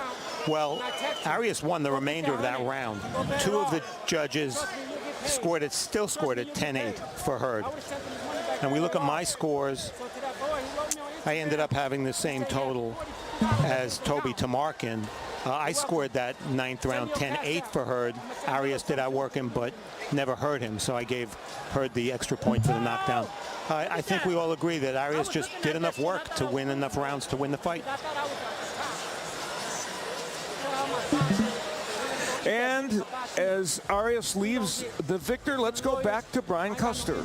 Okay, Al, thank you very much. Yeah, I agree. I agree with Steve Farhood. It just seems like Luis Arias was the busier fighter. You heard how Steve scored the fight. You saw the judges scored it. We asked you to tweet your results to us at Showtime Boxing. Look at this. 68% of you said forget about a split decision. You felt Luis Arias had definitely won this fight. He told us going into it, he questioned whether or not Jarrett Hurd could still bully people in the ring. You know, Jarrett Hurd told us that he was going to outsmart Arias and physically break him down in this fight. Didn't see so much of that, and that probably cost him this victory.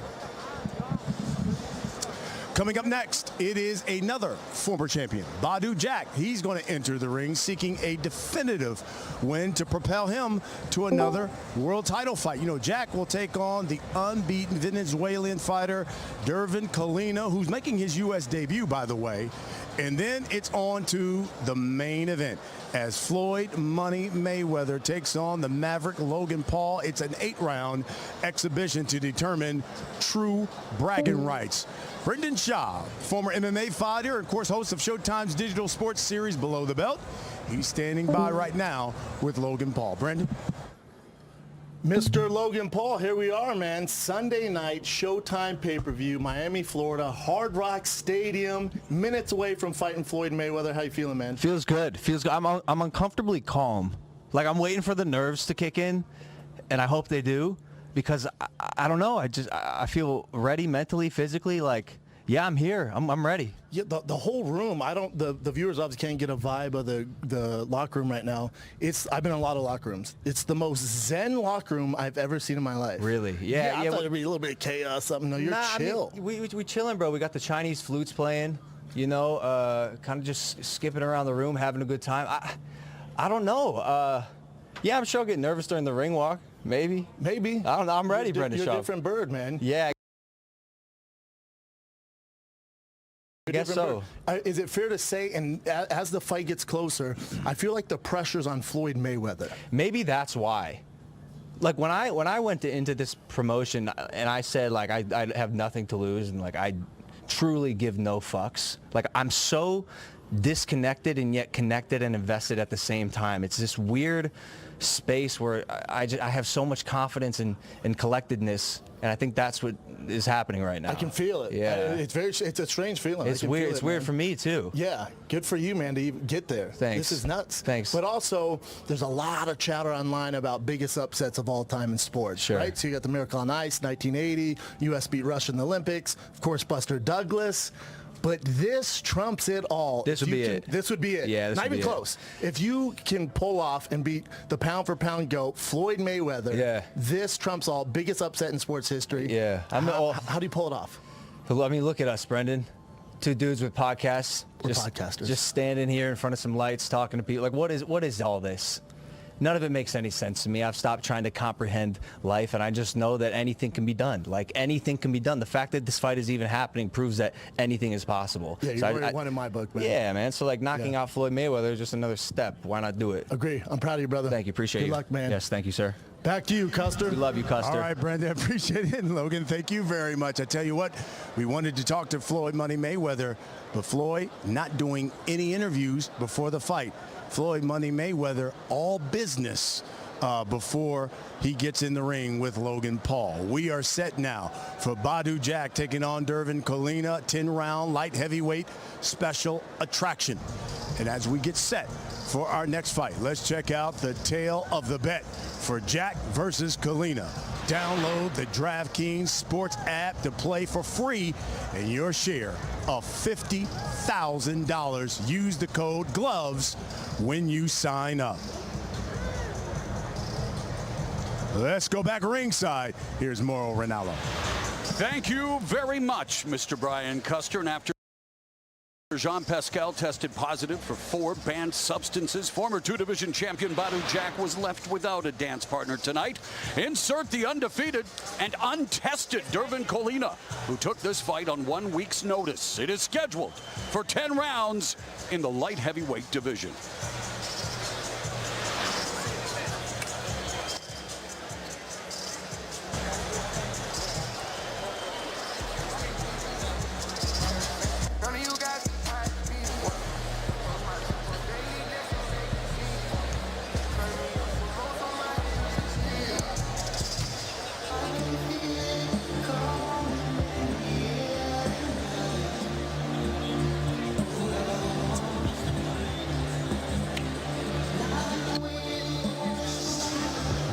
Dervin Colina, born in Venezuela, residing in Colombia, his first time in America. And he is making a Hard Rock Stadium-sized leap up in competition. But according to his choice of music, he can feel it in the air tonight. He has an opportunity to record the upset and make an instant name for himself tonight again, as we mentioned, taking this fight on short notice. So obviously expectations can't be high. His 2 most recent fights have been at 168 pounds. He has a shiny record, but lacks any credentials. He does bring a 6-fight knockout streak here tonight. Exactly that, Mo. Well, a lot of question marks when it comes to Colina, you know, getting this fight in 1 week notice. Like you mentioned, nowhere close to the level of Badou Jack. But hey, what other sport gives you the opportunity of a lifetime in this arena to face Badou Jack? Nowhere close. Boxing. And I think that Colina should just embrace this, live the moment, go out there with the bang, and, you know, give it his all. He is a power puncher.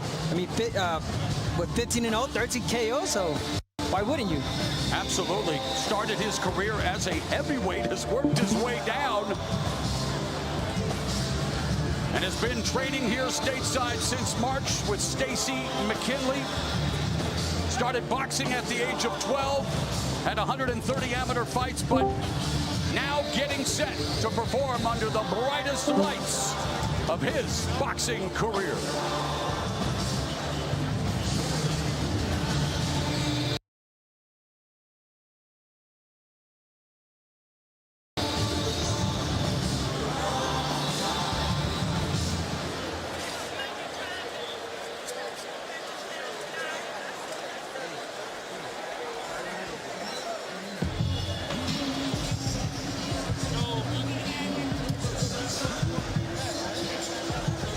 Today marks the 12th anniversary of Badou Jack's professional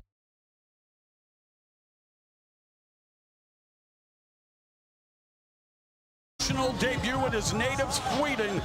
At the age of 25, started boxing at 17, had 150 amateur fights, was a 2008 Olympian. Represented his father's native Gambia, and he has been the victim of bad boxing juju throughout his career. 6 of his 9 most recent fights have ended in a draw, split decision, or majority decision. He is 2-2-3 in his last 7 fights, but most thought he should have won his draws against Lucien Boutte, James DeGale, and Adonis Stevenson, and many thought he did enough to beat Jean Pascal in their first fight. 7 of his last 9 opponents have held major titles sometime during their careers, and a better ambassador for the sport of boxing you could not find, Mr. Bernstein. You are absolutely correct, Mauro. And, you know, he was ready to kind of put his karma in these weight divisions aside and go all the way up to the cruiserweight division when he got the rematch with Jean Pascal.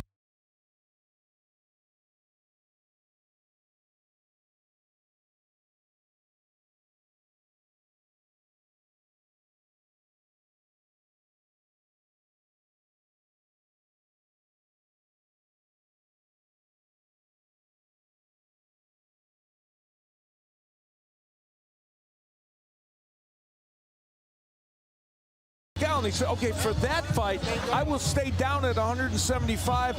And of course, that one evaporated because of the tests that Pascal had with performance-enhancing drugs. So we'll see how this turns out. He cannot look past this opponent, though. And that's the question. How much of a come-down is it to prepare for a fight in which he was going to try to become a champion again, only to have it changed at the last minute?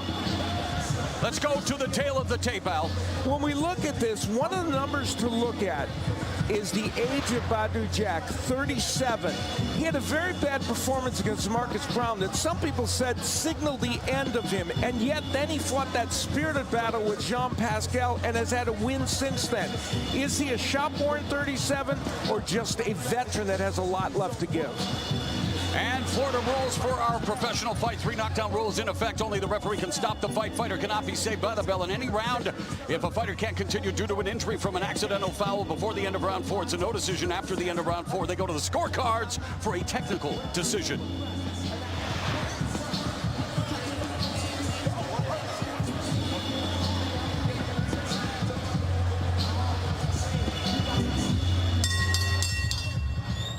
Ladies and gentlemen, from the Hard Rock Stadium here in Miami, Florida, we present the co-main event of the evening. And it's all brought to you by Cash App, the #1 finance app at the App Store. Send, spend, save, or invest your money easily.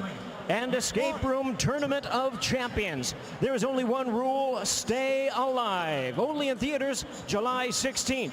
And DraftKings Sportsbook, bet with the only top-rated sportsbook that matters. Introducing our 3 judges scoring this bout from ringside, all from the state of Florida: Fernando Barbosa, Michael Tate, and Roark Rocky Young. Introducing our referee in charge of the action. He'll be giving instructions after the introductions: Frank Santori Jr. All right, fans, here we go. 10 rounds of boxing scheduled in a light heavyweight special attraction. Introducing to you first, on my right, he is fighting out of the red corner, wearing black trunks with gold trim. Joining us from Maracaibo, Estado de Zulia, La Concepcion, Venezuela. He weighed in at 176.5 pounds. He is undefeated in his campaign in the ring with a record of 15 wins, no losses, 13 big wins coming by way of knockout. Tonight making his U.S. debut, here is the hard-hitting, undefeated world rank contender, introducing El Diamante Dervin Colina. And his opponent across the ring, fighting out of the blue corner, wearing black trunks with green trim, fighting out of Las Vegas, Nevada by way of Stockholm, Sweden. He weighed in at 177 pounds. His record stands at 23 wins, 3 losses and 4 draws, with 13 wins coming by way of knockout. Currently ranked #3 in the world by the WBC. Here is the former 2-division champion of the world, introducing Badou Jack the Ripper.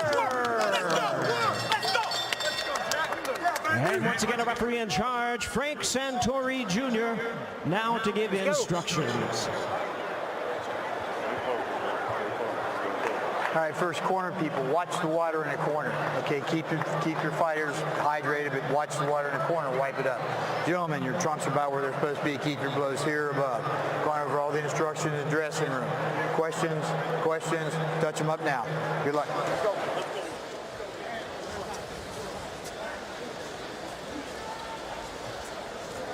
Referee Frank Santori Jr. with 33 years of pro experience, working his 856th professional bout.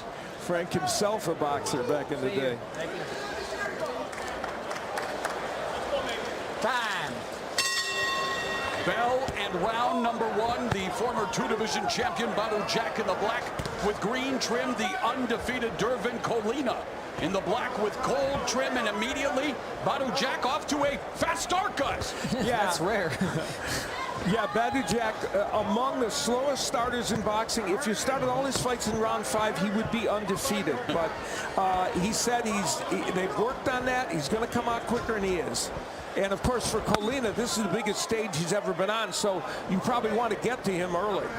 Yes, especially if you're Dervin Colina and you did your homework knowing that Badu Jack is a slow starter. And with the power you carry, you would just want to go out there and try to get a knockout.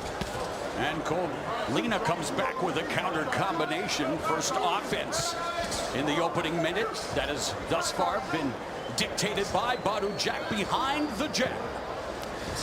Tony Gonzalez, the manager of Colina, says he is heavy-handed and entertaining. Well, we have had entertaining already here tonight, so we're anxious for some more. Yeah. Jack won the 168-pound belt with a majority decision against Anthony Durrell back in 2015. Defended the belt 3 times successfully. And we have a timeout. Yeah, for a low blow. And Badu Jack is one of the best body punchers in boxing. That one apparently strayed a little low. That was low. You okay? I think Badu Jack has an underrated jab. He's got a really good jab. Upstairs, downstairs, setting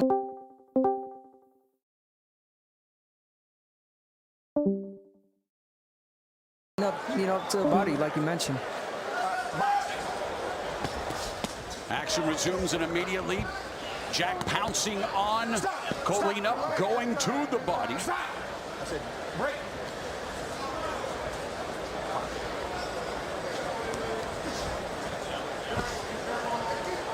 Jack also won a 175-pound strap, a victory over Nathan Cleverly. And again, we talk about all the bad luck he's had. He's hoping to seize the moment, despite the fact that it's not Jean Pascal he's facing tonight. You step back, understand? Let him go. Well, veteran referee Santori stepping in and laying down the law. Not happy with the holding of Colina. Final minute of the opening round. There's a lead left hook to the body by Colina. Jack walks right through it and pounds Colina to the body as Colina looks to hold on. Badu Jack got a late start as a pro. 26, came to Las Vegas, where the great Eddie Mustafa Muhammad helped mold him into a fine fighter. Now he's in his second fight with Jonathan Banks as his trainer. And Santori warning Colina for holding again, and Colina with the lead right hand, but now they clinch. Don't punch. Let him go. Let him go. Come on, like the kid guys. Colina doing a lot of holding every time he sees Jack inside. And, first thing he does is hold. It's smart. Yeah, Colina landed a nice right before, and then he lunged. He tends to lunge sometimes with his punches. That's one of his issues. Solid start for the former 2-division champion Badu Jack as we head to round 2. Full step back. All right, Badu, check this out.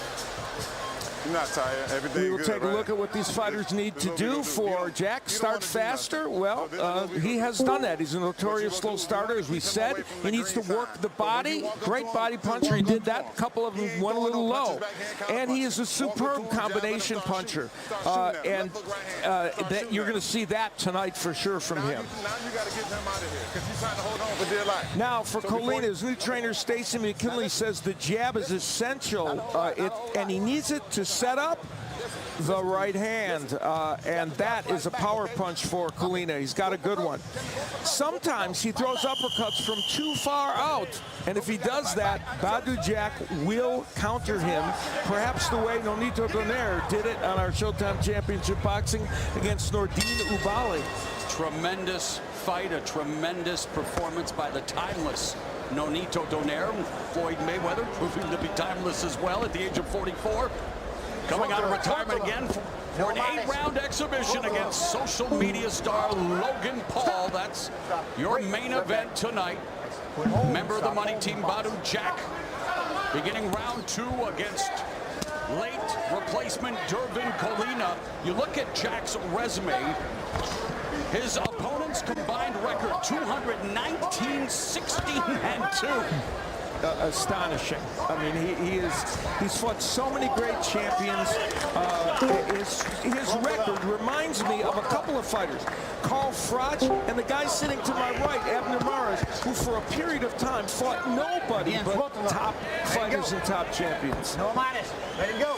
Well said, and definitely both Froch and Mares with incredible runs. Yeah, we did so many of the fights to you two guys, and it was a great run for both of you. Of course, Froch part of the Super Six here. Yes. Showtime, won by none other than the incredibly talented Andre Ward, as Badou Jack continues to try to wear down Colina. Colina trying to make it a rough affair now, holding on, pushing away, and referee Santori's got his hands full. You know, Colina's not a bad counterpuncher. He's thrown a couple of decent counterpunches in this fight. He's hoping to catch Jack as he comes in. And a good job by Jack. I think he's staying composed, you know, trying to figure out a Colina that obviously we didn't know much of. Hard to find videos. But if I was in Jack's position, honestly, I would just go out there and throw all my frustration on Colina. Just bombs away. But he is being more aggressive than he normally would be in early rounds, that's for sure. Speaking of bombs away, the only Venezuelan of note at 175, Vicente Rondon, won a vacant title in 71, but then got bombed out by Bob Foster in a 1972 unification fight. Bob Foster could fight. He was amazing, and I remember Vicente Rondon, who was a good fighter, but Bob Foster was just too much for him.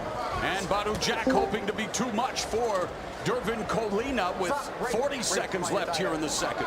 That counter right hand from Colina, he's got a beat on it a little bit. It's just not quite getting there. But it could be a little dangerous if he lands it. Yeah, great eye, Al. He's been trying to land that right hand. And there it is. Yeah, he's trying. Jack, known for his excellent balance, doesn't really stand out in any area, but not deficient in any area either, and always has that calm presence to him, despite, again, being behind the proverbial 8-ball in this sport more than once. Come here. 1 point. And referee Santori has taken a point. 1 point for holding. 1 point. And Colina's first trip to America just got a little more frustrating. And there's that counter right that Al Bernstein mentioned. Boy, he whacked that one in there, didn't he? Wow.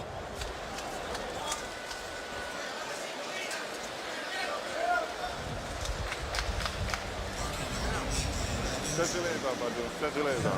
Listen, this is what I want you to do, okay? You rushing everything, you getting sloppy. I don't like sloppy stuff, okay? This is what I want you to do. I want you to go back and still start boxing. Knock him out by boxing. That's how you go knock him out. Knock him out by boxing, okay?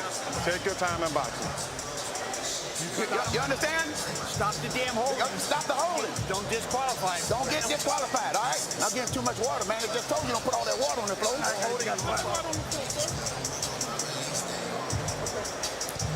Listen, you got to stop holding. They're going to disqualify you, all right? Now, goddamn it, fight, man. Go out there and fight, man. Listen, go out there and fight, man. Stop all that. Well, we are working on the weekend like usual, but Sunday's not the usual night, but a special Sunday night. Coming to you from the Hard Rock Stadium in Miami. Both corners busy giving instructions as Badou Jack splits the guard with that punishing jab to kick off round 3. Stacy McKinley very specific in his instructions, making sure that his man doesn't get disqualified for holding and telling him he wants him to be aggressive. And Jonathan Banks, who of course trained heavyweight legend Vladimir Klitschko, now working.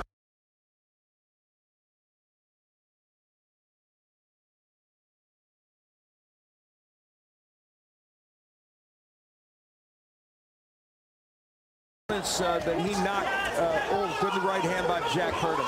And Jack now moving in, going to the body again.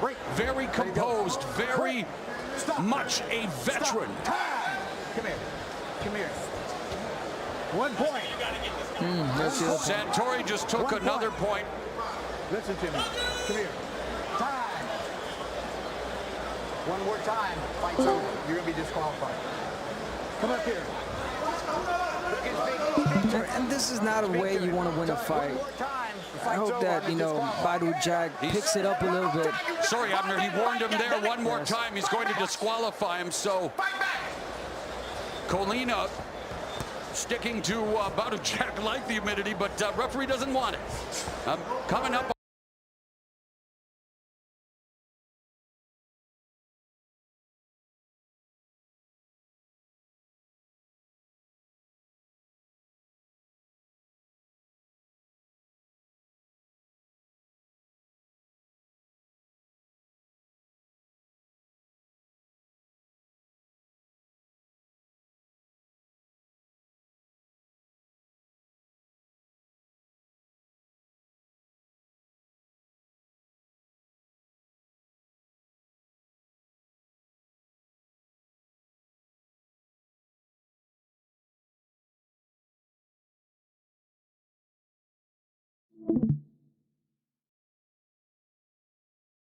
Listen to me. Come here. Time. One more time. Fight's over. You're going to be disqualified. Come up here. And this is not a way you want to win a fight. I hope that, you know, Badou Jack picks it up a little bit. Sorry, Abner, he warned him there one more time. He's going to disqualify him, so Colina sticking to about a jack like the humidity, but referee doesn't want it. Coming up.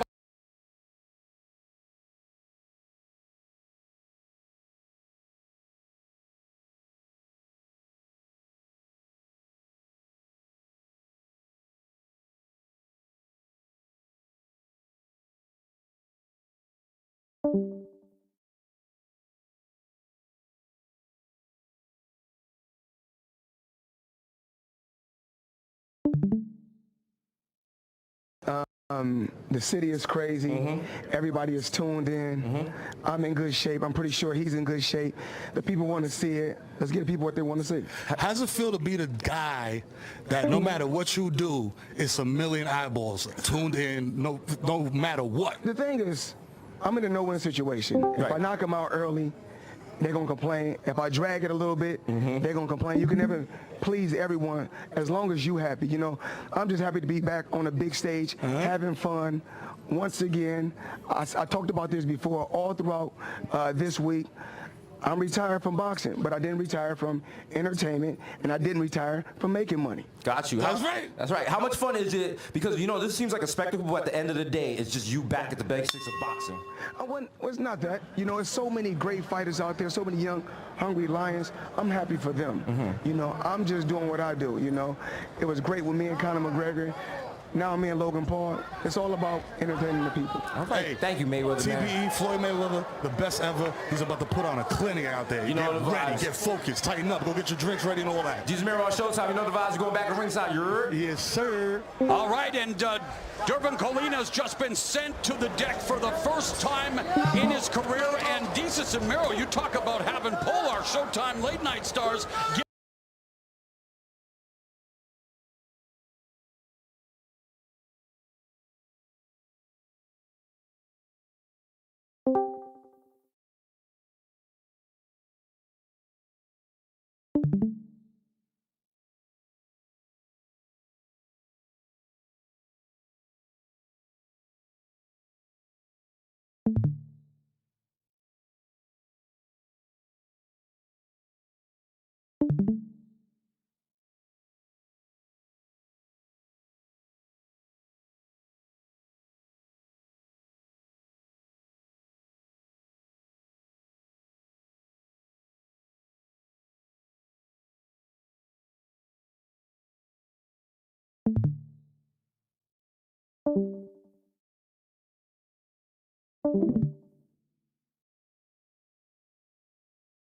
Well, it's not that. You know, there's so many great fighters out there, so many young, hungry lions. I'm happy for them. You know, I'm just doing what I do, you know.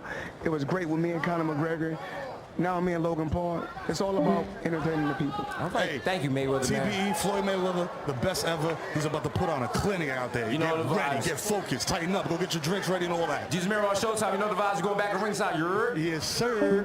All right, and Durbin Colina's just been sent to the deck for the first time in his to lefty a couple times, trying to get a different angle to try and hit Jack. Counter right, left, and right uppercut by Colina. Where Where did that come from? And that's the problem that Al mentioned. That, you know, Jack, he lunges in.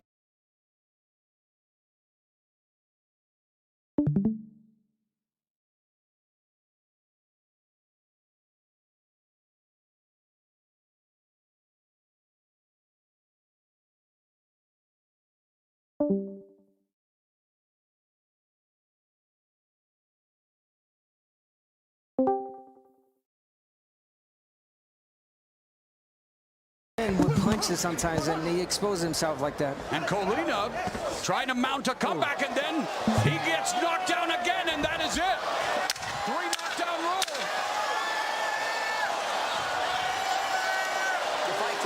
Fight is over.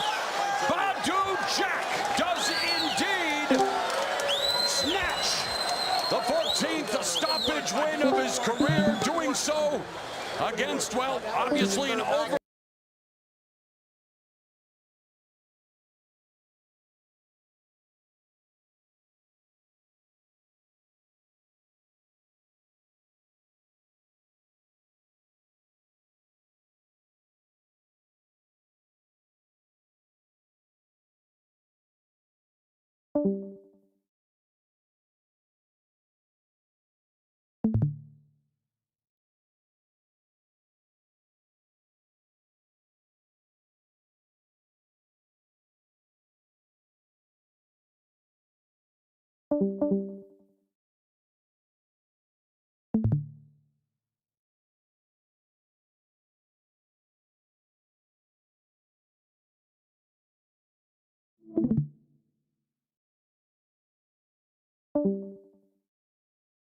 He lunges in with punches sometimes, and he exposes himself like that. And Colina trying to mount a comeback, and then he gets knocked down again, and that is it.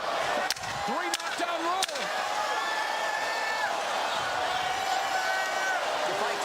Fight is over. Badou Jack does indeed snatch the 14th stoppage win of his career, doing so against, well, obviously an over.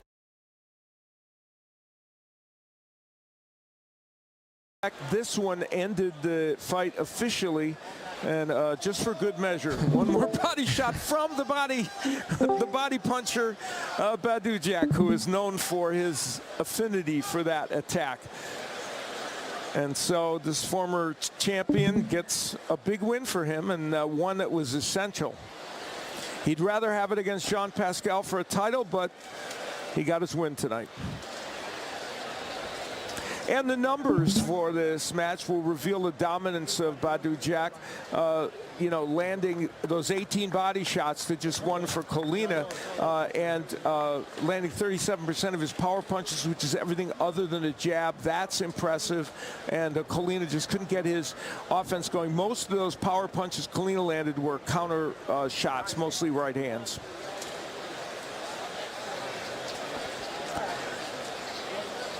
And in just a moment, we'll make it official with Jimmy Lennon Jr. after this message.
match, and I've often said this, that the boxing gods must have a voodoo doll, a Badu Jack sticking pins in, because you've been on the receiving end of a lot of bad luck, and you could very well still be a champion. Talk about the road to getting here tonight, defeating a short notice opponent, and what your future plans are. I mean,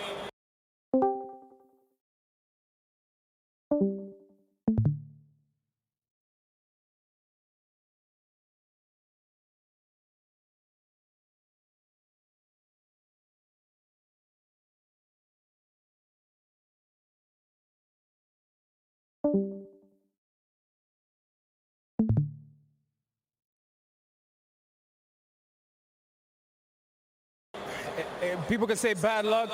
This is all from Allah, from God. And I just got to be patient. This is God's plan. I got to keep pushing. Alhamdulillah. You remain a class act and an ambassador of the sport. Talk about your fight tonight. It seemed like you were firing on all cylinders. Again, a man who took the fight on short notice, obviously not in your class, but you continue to work the body like it's nobody's business. Was that the game plan? I mean, yeah, the game plan was just I'm a way better boxer than him. Just outboxing, everything else will come. But yeah, definitely hit the body. He was a little soft in the body, but we got to give him respect. He came out a week notice. He was supposed to fight next week, but this is different level to boxing. But it was a little sloppy. It wasn't not my best fight, but we got the job done. You have a chance to get another opportunity at becoming a light heavyweight champion again, but there's talk that you might want to move up to cruiserweight and seek a title in a third division. What is it going to be? Yeah, that's my goal, to become a 3-division world champion. I walk around very heavy, and I'm about to be 38 this year, and I don't like the cup weight, so I'm going to sit down with my team after this and see what's next.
There, you start first. Go right away.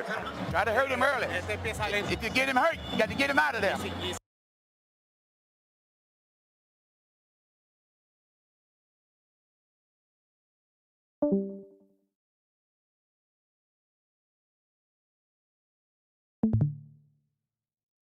Everything you've been wanting, everything you've been dreaming for, has all come down to this. Now you got to get him out of here, because he's trying to hold on for dear life. So before he grabs you, start shooting at him. That's the goal. You got to start fighting back, okay? Fuck it. Go for broke. Tell me go for broke. Go for broke. Fight back. He's getting sloppy because he's desperate. He don't want to get knocked out. He see it coming. So when him see it coming, he's hiding. He's fighting. He's trying to hold on. He's trying to hide in your chest. Don't let him. Go back to boxing. You got to stop holding. They're going to disqualify you, all right? Now, goddamn it, fight, man. Look, go out there and fight, man. Come on. You're a professional, man. You're much better than he is by far. Boxing with your short shots, double jab right hand, 1-2. Go back to boxing. Because all this sloppy stuff, he got you looking bad. He don't want, you're a better boxer than him. This boxing. You fight, you can win. You don't fight, you can't win. Let's go, guys, let's go. You gotta let your goddamn hands go, man. Shit. I want you to go back and still start boxing. Knock him out by boxing. I'm telling you now, when you box people, Badu, can't nobody handle this shit, man.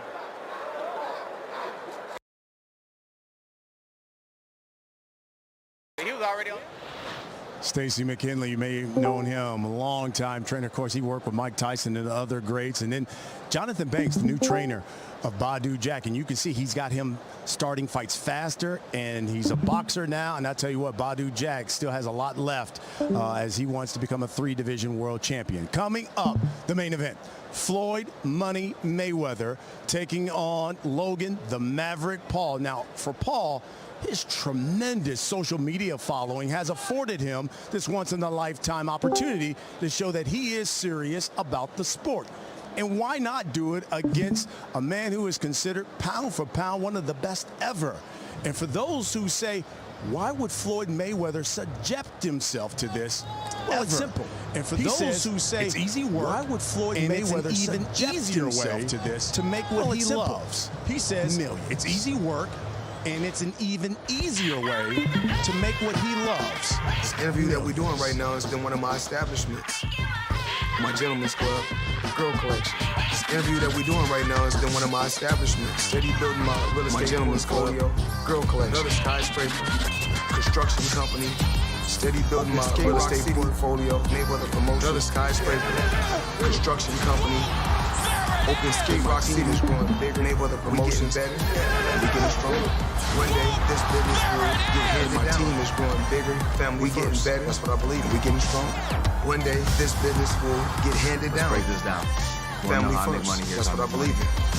The ad revenue that I make on my YouTube videos. Let's break this down. Sponsors. You want to know how I make money? Here's how I make money.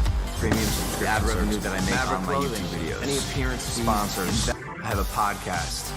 Premium subscription service. Maverick Clothing. Any appearance fees, investments. Brand ambassador. I box Floyd Mayweather, the greatest boxer of all time. He's made a lot of money from YouTube. It's not no Floyd Mayweather type money. Yeah, Floyd's jet is bigger, bro. Whatever. One thing I can't do is knock those guys for what they have done on YouTube. Westlake, Ohio is nice. We lived kind of in the woods. My dad made us work, digging holes in the ground and picking weeds. I knew that if I wanted to get out of that, I'd have to work smart and hard in a different way. Sometimes these videos might be like really stupid. Money. I think it exploded because of the authenticity, the shareability, the relatability. Everything comes in an instant gratification, likes. You receive feedback almost immediately and connects the world. People of the internet, my name is Logan Paul and welcome to my vlog channel. Get to see more of me. Sick, right? This is some of my toys. Lusso Ferrari, the 599 GTB, Portofino, 488 Billy GT. You don't get all this. Not being a master at what you do. You know, your personality. I live the way I want to live. I just do what I want to do, when I want to do it, and how I want to do it. I've always been like that. What you were going to become at changes the person. And I think fame changed me. Somewhere along the line, it made me more cautious. It made me want to better myself, become a better person, and surround myself with better people. Save my money, make smarter investments, and build generational wealth. That's what I want to do with my family fortune. The crowd on its feet, Jackson Mayweather may just close the show. I may not invent boxing, but believe me, I mastered it. Gotti, you talking about real fighters? Being in the spotlight can really a YouTuber who you are. Sitting in this seat, your saying I fully intend on beating the greatest boxer of our generation. What you were going to become delusional opposite for. I don't have and to I think brag or boast. Tell you how many somewhere along the championships I line, won. I'm a real fighter, and I do this for real. I went down a fork in the road. That was for a just not me. And boxing gave me the opportunity to kind of retrace my steps and become a person who, I loved again. If this was a Manny Pacquiao, Canelo, Well, there's a money man. Marcus Floyd Mayweather said he trained for this fight, but not like he would have for a regular real fight, fighters. or even the way It's a YouTuber. But as a YouTuber, sitting in this seat, saying I fully intend on beating the greatest boxer of our generation, I'm a delusional optimist. I don't have to brag or boast. Tell you how many championships I won. I'm a real fighter, and I do this for real. I kick ass for a living.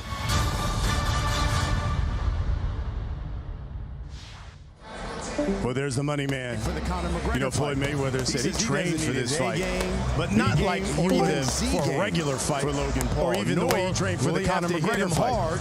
He says he doesn't need his A game. Floyd says he likes the rules for this exhibition because it's set up, nor will he have to hit him hard for Paul to fall. And he says he likes the rules for this exhibition because it's set up for someone to get knocked out. And he says he's definitely going to give the people their money's worth tonight.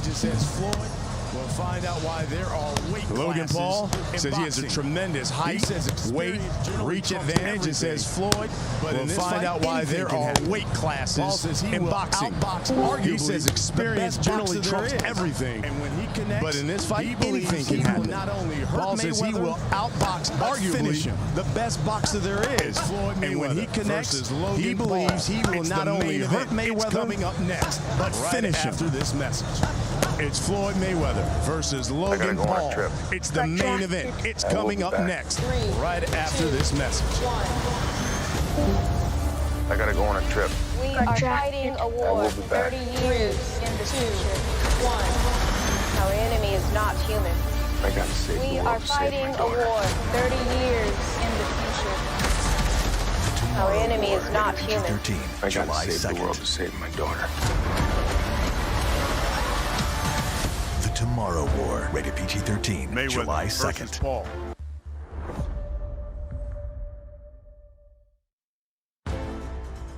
Mayweather versus Paul is brought to you by Showtime Pay-Per-View, by Cash App, the #1 finance app in the App Store.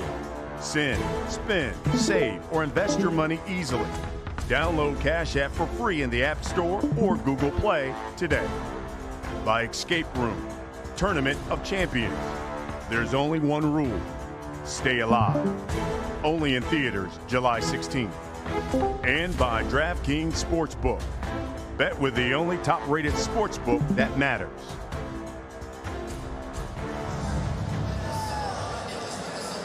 From Miami, it's bragging rights on the line tonight. Floyd Money Mayweather against the Maverick Logan Paul.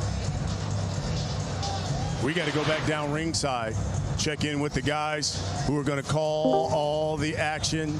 Moro Ronaldo, of course, Desus Nice, the kid, Mero. Listen, I can't let you guys call this fight and not get a prediction. Let me start with you, Desus Nice. What are we going to see in this main event? Listen, I said earlier this is going to be biblical and epic. You saw the torrential downpour. You are watching something special. I think Mayweather might catch a body tonight. Okay. Mero, what do you think? Like Jesus said, this is a once-in-a-lifetime situation. You know what I'm saying? But my prediction is this. Mayweather is going to spin this kid's beak around like Daffy Duck in 4 rounds. Okay. You heard it here first. Okay. Mo, hey, listen, they're giving predictions. Let me get one from you. Well, I want to say this. You can't call Mayweather Batman because he's Robin. He calls events like this legalized bank robberies. And yeah, I'll make a prediction. I think Mayweather's going to play with his food for as long as he wants. Although we inhabit a planet where there are enough YouTube fans who think the bigger Paul has a proverbial puncher's chance. Did I say it with a straight face, Brian? You did. Yes, you did. But you know, Giannis Antetokounmpo says, don't play with your food. When you got him hurt, you get him up out of there. With the kill shot. And I'm kind of interested to see how Logan Paul responds when Floyd goes to the body, how he takes those body shots. That's something to look out for. All right, guys, I'm going to let you get ready to call all the action. Folks, we are ready for our main event. Let's go. Inside the center of the ring to the Hall of Fame ring announcer, the always classy Jimmy Lennon Jr.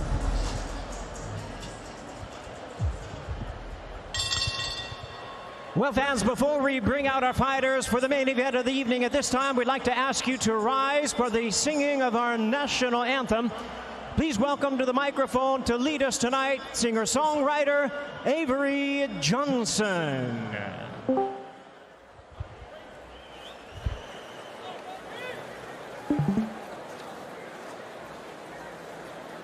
Oh, say, can you see by the dawn's early light what so proudly we hailed at the twilight's last gleaming, whose broad stripes and bright stars through the perilous fights, o'er the ramparts we watched, were so gallantly streaming, and the rockets' red glare, the bombs bursting in air, gave proof through the night that a flag was still there.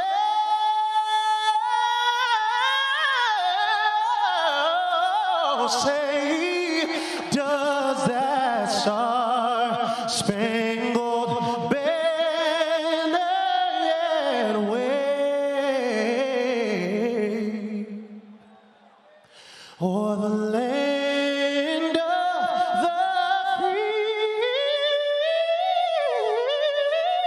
and the home of the brave, the brave.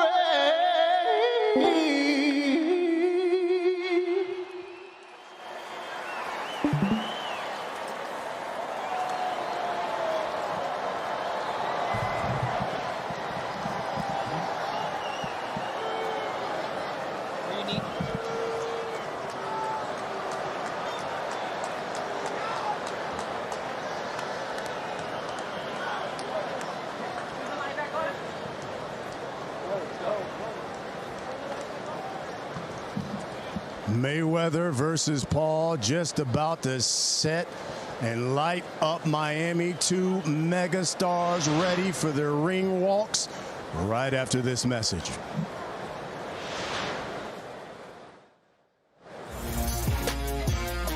Tonight's fight pits one of the greatest boxers of all time versus that guy from YouTube.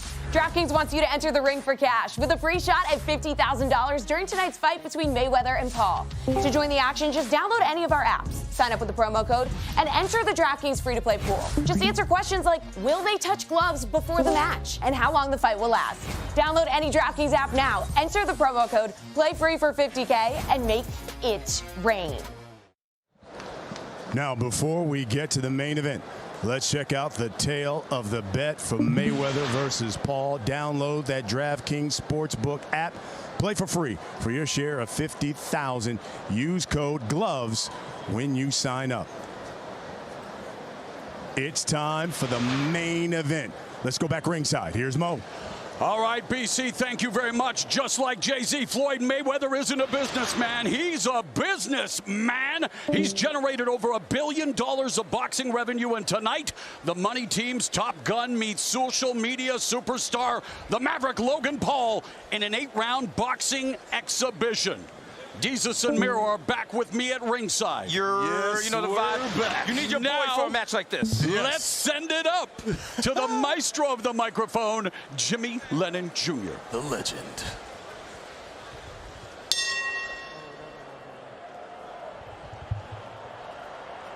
Ladies and gentlemen, from Hard Rock Stadium in Miami, Florida, the time has come for the bout you've all been waiting for. It's time for bragging rights. It's time for Floyd Mayweather versus Logan Paul. I'm Floyd Mayweather. I get paid the biggest bucks because I kick ass and I beat the biggest names out there. This is not a fair fight. Like, it's just not. My bone is small. I'm, what, 6'7" inches taller than Floyd? You could be bigger. 30 pounds heavier. You could be stronger. 18 years younger. You could be faster. Oh, that got him. In a fighting game, only one thing wins fights, and that's fighting. I'm the one fighting Floyd Mayweather. An opportunity of a lifetime. This is what I do. I kick ass for a living. The same reason that I've been able to achieve everything I have in my life is because I just believe. This kid don't got a chance in hell. I think it's a really special moment in time, and I don't want people to miss it, because I really do think some crazy shit is gonna happen. We all said it ourselves. Somebody can get knocked out. So it is what it is. When your idols become your rivals, what are you gonna do? People want to see a fight. We're going to give them a fight. We're going to give them a show. It's Mayweather versus Logan Paul.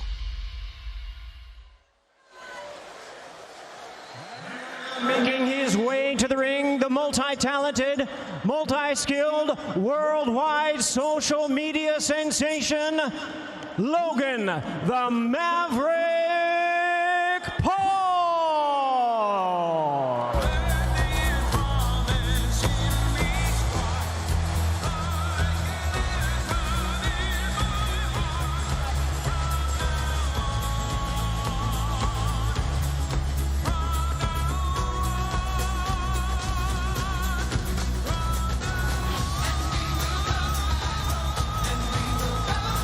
Logan Paul, a master self-marketer who's accrued over 66 million social media followers. He seriously believes he is capable of putting a tear in Mayweather's cloak of invincibility. He's been working with his trainer Milton LaCroix for 3 years, and when we asked him, why would you fight Floyd Mayweather? He said it's because my kids' kids will talk about this. Generations to come will talk about this moment in history. And when I accepted this fight, I understood the magnitude of what a special event this was. Guys, it's like a jackass stunt. Where's Johnny Knoxville when you need him? Yeah, seriously. This is classic. Shout out to everyone watching this, everyone that paid for this, everyone that's illegally streaming this. You're doing wrong, but you know what? We're here for a spectacle. This is going to be one of the greatest fights we ever seen. My God. Or it might not be, and we'll forget about it tomorrow. So we'll find out what's going to happen. Well, regardless, the memes will be flying. Listen, we're doing it for the memes. He's doing it for the memes. Mayweather wants the money. I don't think Mayweather's taking the L. That's just me talking personally. Well, you know Paul, you guys, was already a winner when he signed the contract, racking up the commas. Is he going to try to use his size to bully the much smaller Mayweather, or will he simply try to survive the 8 rounds by retreating and holding? Maybe he'll engage in Logan's run, get those 10,000 steps in, TNM. I mean, if anything, Mayweather needs to knock him out because the man entered the ring with a gold-plated Pokemon chain. Yes. What is going on? That is not sanctioned by any boxing authority. What would Muhammad Ali say about this? He's ready to Pokemon Go here tonight. Wow. You hate to see it. Or you love to see it if you're 10. Yeah, exactly. So, you know. Well, Paul is hoping to deliver a bigger shock than the day Benjamin Franklin went kite flying, and here we are, not under the big top, but under the big sky, and two guys who know how to make it rain, Logan Paul and Floyd Money Mayweather. Listen, if you wanted visuals, you wanted a spectacle, you wanted an event, you got it. Shout out to Showtime. This fight is so big they didn't have it on a Saturday night, they had it on a Sunday night. Well, in his view, Paul says boxing faces 2 big conundrums, a lack of showmanship and a lack of reach. Well, he has the reach, he's a showman, but he is stepping in to another man's domain, and not just any other man, one of the best fighters ever. TBE. Okay. Ladies and gentlemen.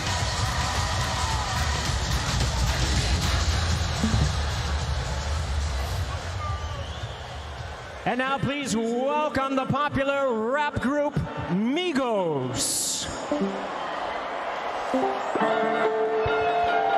Yes, sir. Easy, Stevie. Easy. What's up? DJ Durant. Migo. Hey, Castro. Yeah. We gone. We good. Chill. We on. Scale. Let's go. Let's go. Domingo. Let's go. Take. Let's go. Let's roll. Straightening. Straightening. Straightening. Yeah. Straightening. Straightening. Straightening. Yeah. Don't not get straightening but straightening. Don't not get straightening but straightening. Don't not get straightening but straightening. You don't get shit straight, you don't straighten it. This gang sit back, be patient. Niggas act like the game went vacant. Niggas act like the song went take. Took what? Ain't nothing but a little bit of straightening. Been kicking shit popping out daily. Go.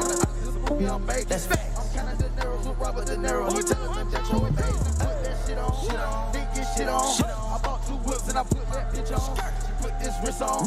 Back to reset it when Richard been prone. Turn the pandemic into a pandemic. You know that's the shit that we on. Them niggas gon' pull up and act like this shit is together. Won't fuck with you home. I don't do the fake kick. No. There go a rocket. take it. It's a problem with you, then we straight it straight. Swap out the cap with a dig in it. Upgrade the band up with fees in it. I got some shooters you see with. But when I shit back, I just see it. We gonna get straight. Straightening, straightening, straightening. Yeah, straightening, straightening, straightening. Yeah, don't nothing get straightening but straightening. Don't nothing get straightening but straightening. Don't nothing get straightening but straightening. You don't get shit straight, you don't straighten it. No, I'm sit back and watch patient. Watch you drink with the stick, it's amazing. Stick in the bando, chopping that bacon. Trying to straighten things out. Quavo Offset Takeoff had an early joint called Fight Night, and their latest offering is DJ Khaled's Major Bag Alert, guys. Both apropos for tonight's proceedings. This is a Major Bag Alert event. Exactly. Very big bags. Whoever hits the canvas first, it doesn't matter because they leave it with a bag regardless. Exactly. Enough to buy 28 houses in Westchester. There's no losers tonight. I mean, if you get knocked out, you're a loser. But, I mean, all of us win. Mayweather wins. Everyone's going home with a bag. Everyone at home is getting a great spectacle. You got Migos out here performing their new single straightening. And nice to see we have a white T-shirt as well. Oh, yeah. Very classic. Oh, yeah. Classic, classic, classic. Can't go wrong with a white tee. Another Migos song reference. You've just heard a Warlock song reference. That's why they made you work with us, because you were the only person that could keep up with us hip-hop-wise, okay? Hey, shout out to Morrow. Anytime, Jesus. And, hey, Morrow and Miro, if Jesus doesn't work out, I'm just saying. Hey, listen, we could be a trio. Hey, listen, Morrow, if you want to switch your job, I mean, listen, there's some boxing matches I want to call. So we'll go to Showtime HR after this. I'm glad you guys are bringing your vibes to this event. Late Night has new kings. They are Jesus and Miro. Migos, of course, have been on top of the charts, and they are part of this spectacle here tonight. Of course, they are doing it for the culture, Mr. Jesus and Miro. That's right, culture. Culture, 1 and 2. The name of his kids. Both. There you go. And every album. Listen, they named every album. Culture. And of course, Cardi B is known for making money moves, and she performed. Actually, one of her big performances was at the Mayweather-McGregor weigh-in. So there we go. Do you know it all together? Do you know where Cardi's from? Do you know where Cardi's from? Dominican Republic? No. One of the greatest boroughs in New York City is called the Bronx. BX. These Chima was popping. 239 Santa Barbara. Yes, sir. Kingsman's holla. Eating on PJs. I know you're enjoying us. Yes, sir. I'm not even going to try to say occur. Occur? Give it a shot. Give it a shot. Give it a shot. Give it a shot. Come on. I think I just did. The three Migos. Hey. And of course, the stars are out tonight. Despite the rain, we can still see stars here at Hard Rock Stadium in Miami, Florida. Hey, none other than Fat Joe. He knows how to make it rain. You know, and we're all the way Fat up Joe, tonight. BX legend right there. Bronx legend. Not only for his Matt hip-hop. Waiting on the smoke. Matt Barnes. No, take a step back. Come on, step back. Our fam for Showtime, check out that show. You know the vibes. Yes, sir. Oh, that's my wide receiver. Terrell, a six-time NFL pro. Oh, he's ready to go tonight. Oh, yeah. He might hop in there. The real deal. They said, get my left side because my right side is a little weird. He still looks scary. And there's Ryan Garcia and Jake Paul. Ryan Garcia, one of the young up-and-coming stars. And I got to give a shout-out to Ryan Garcia for his mental health journey. Oh, it is the truth. Is that the you can't handle the truth. You can't. All right. Wow. Oh, selfies. Let's go now to the biggest celebrity in the building, Jimmy Lennon Jr. And now, ladies and gentlemen, accompanied by Rapstar Moneybag Yo, here is boxing's former 5-division world champion, Hall of Famer, all-time great, the undefeated Floyd Money Mayweather.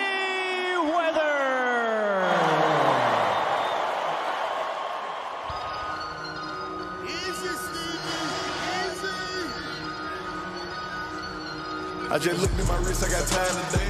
Fucking them crossing the line today. The hate be so real, the love be fake. Be bumping they gums and bumping my tape. Don't go against me, they ask for my help. Go get out your feelings and get it yourself. Might got the same shoes, but you ain't gon' step. That shit that you just put out, you could've kept. Yup, she got a nigga, he got a shirt. Why? You can't compete when you can't compare. She ate the dick through my underwear.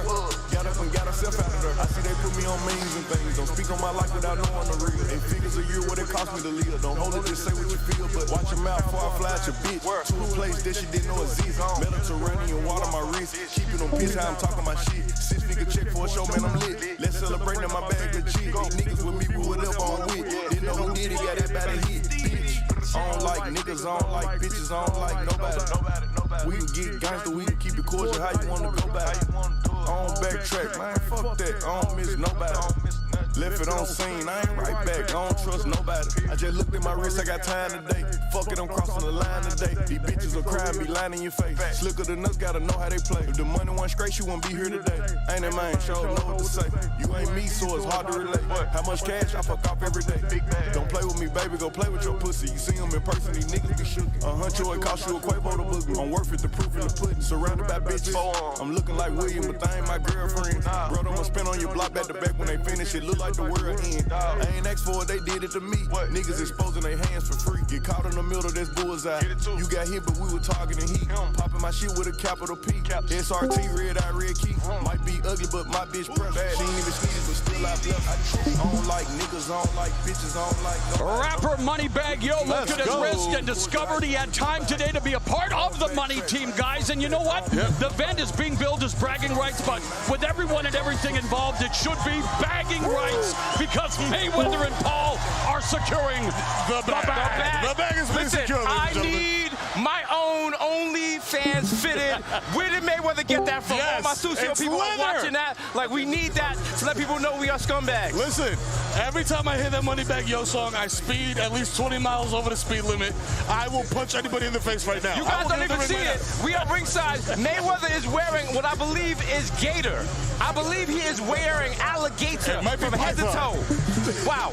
Mayweather and Paul looking to subject each other to capitalist punishment, all in the name of entertainment. Guys, there really is no business like show business. There's no business like show business. It's the best. All right, as we turn our attention to the tail of the tape, Logan Paul is the heaviest fighter Mayweather has faced, and Mayweather weighed in at a career-high 155. Paul, 18 years younger, 6 inches taller, 4-inch reach advantage, but it is Mayweather with a Milky Way-sized edge in boxing experience. Hey, an exhibition does not count toward professional records, but knockdowns and knockouts are allowed. The referee can stop the exhibition at any time. Will bragging rights deliver the entertainment bang for your buck? Ooh, baby. With the official introduction for tonight's meme event, here's Jimmy Lennon Jr.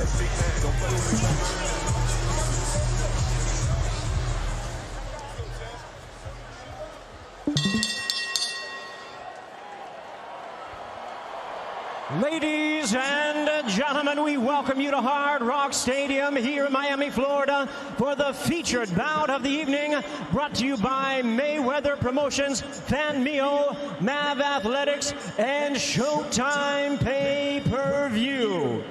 And our sponsors for this bout, Cash App, the #1 finance app of the App Store. Send, spend, save, or invest your money easily. Download Cash App for free now and use promo code BOXING for $10. And Escape Room, Tournament of Champions. There is only one rule: stay alive. Only in theaters July 16th. And DraftKings Sportsbook. Bet with the only top-rated sportsbook that matters. Well, fans, tonight's action is under the supervision of the Florida State Boxing Commission. The chairman is Dr. Mark Williams, executive director Patrick Cunningham. Introducing our third man in the ring, the referee in charge of this bout, we have Samuel Burgos. All right, fans, here we go with the main event of the evening. 8 rounds of boxing scheduled in a special event exhibition. And now, ladies and gentlemen in attendance, and boxing fans joining us around the world, live from Hard Rock Stadium in Miami, Florida, it's showtime!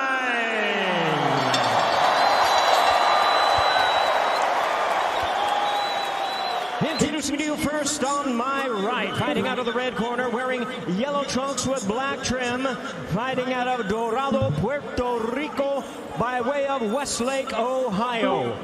He weighed in at 189.5 pounds, an acclaimed worldwide media sensation with a background in wrestling, boxing, and just about anything outrageous.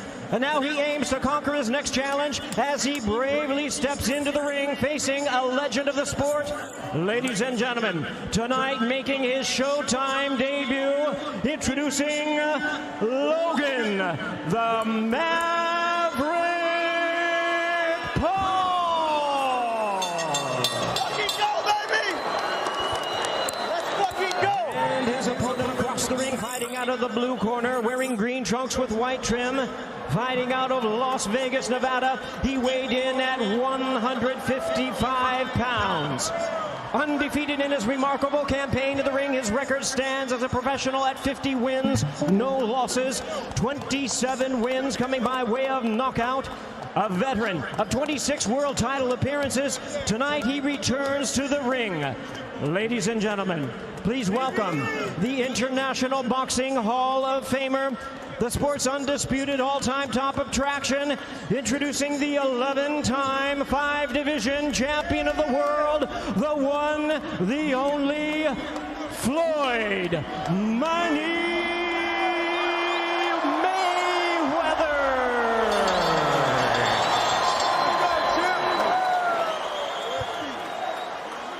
And once again, a referee in charge now to give instructions, Samuel Burgos. Gentlemen, remember, get the instructions on the back, obey my command, and protect yourself at all times. Any questions? Right here looks good, right here looks good. Touch them if you like. Oh, that was a problem.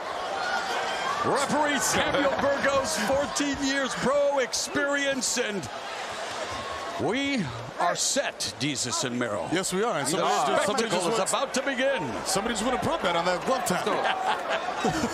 So why does Mayweather look like plantain chips? Look at his outfit right there. You know what I'm talking about, all my hot people. Yes. The bell in round one, scheduled for 8 in an exhibition. Mayweather wearing the color of money, green and white, while Logan Paul is in yellow and black. And while this is not officially sanctioned, I understand that Mayweather versus Paul is actually being sanctioned by a new alphabet group, guys. WTF. Yes. Listen, this is OMG. This is TikTok meets 4chan, please. Anything bad, just all gone to life. Well, Paul has already lasted longer than the 6 seconds that made him famous when Vine was a thing. And now, of course, Floyd Mayweather, you guys, it's all about collecting data. It's all about finding out, yeah, the guy's much bigger. He's going to gauge his speed. He's going to gauge just to see what exactly it is that Logan Paul has for him. That's right. Logan Paul's TikTok. He wasn't built for Vine. I'm sorry. Vine was for the OG. Shout out to my people out there. Listen, all I'm going to say is Mayweather cannot lose to a guy who got rich by eating Legos. There you go. Yo, Paul, it looks huge. And if he gets hit by a Mayweather punch, it'll be as painful as stepping on a Lego there, Mr. Merrill. Yeah, for real. Just past a minute here, and Floyd Mayweather along the ropes, and Logan Paul with a feint. Paul sticking out the tongue. There's that famous evasiveness. Mayweather's like the mosquito that buzzed in your ear. Yeah. You're going to be swatting at him for 8 years. The younger Jake Paul might have snatched Mayweather's hat, but Mayweather does have the ability to snatch Logan Paul's soul inside the squared circle. He does. Although Mayweather, of course, long history with hand problems as well. Get in there, Floyd. This is just chess with boxing gloves at this point. Well, and many people think it's a guy who was good at checkers in Paul facing a grandmaster in chess here in Floyd Mayweather. Oh, no, this guy's playing the IBM computer right now. I would say this is the Queen's Gambit, but that's not this network. Okay. Oh, eat those. And that was a jab, ladies and gentlemen. Okay. All right. Left hook. There you go, Floyd. Work the jab.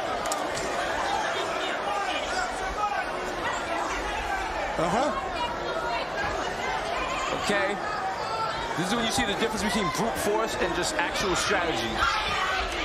There again, Floyd Mayweather just collecting the data, and now Paul closing the distance and trying to lean in, make it rough for Floyd Money Mayweather with 30 seconds left in the opening round. Oof.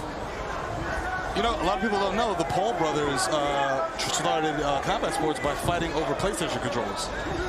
Well, and Logan Paul was a standout wrestler and actually a good football player as well, but this is, again, boxing. You do not play boxing. Exactly. And there, Paul now. Not a lot of technique behind these punches, and Floyd Mayweather shelling it up. Of course, the fans eating it up as That's to touch him up, but nothing really got through. Listen, Mayweather knows. Oh, the playmaker's enjoying it, guys. That's when you do too much with your phone. You know your phone's not going to be at 90% at the beginning of the next round. You've been on Instagram, you've been on TikTok, you've been on Gmail. Let's see what he brings in the next round. We'll be back with more in a moment. You ready? Are you ready? Ready. Is you ready? You ready? You say you ready. Ready. Whole squad, whole squad, whole squad. No. No. I don't want to die! Can you break for me, what you doing? Are you ready? So much for grand and shifty. Is you ready? Whole squad. I'm ready if you are. Is you ready? Are you ready? Ready? Is you ready? Yes! Whole squad ready.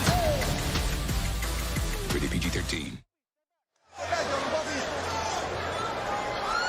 So Logan Paul giving his fans something to talk about in the latter stages of that opening round. But again, a lot of offense, but Floyd Mayweather was able to weather the storm like a parka here as we begin round 2.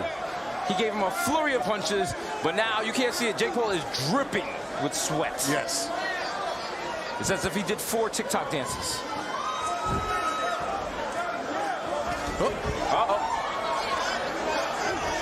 Come on, Floyd, get in there. As someone who stood next to him, Mayweather is small, but he's scary.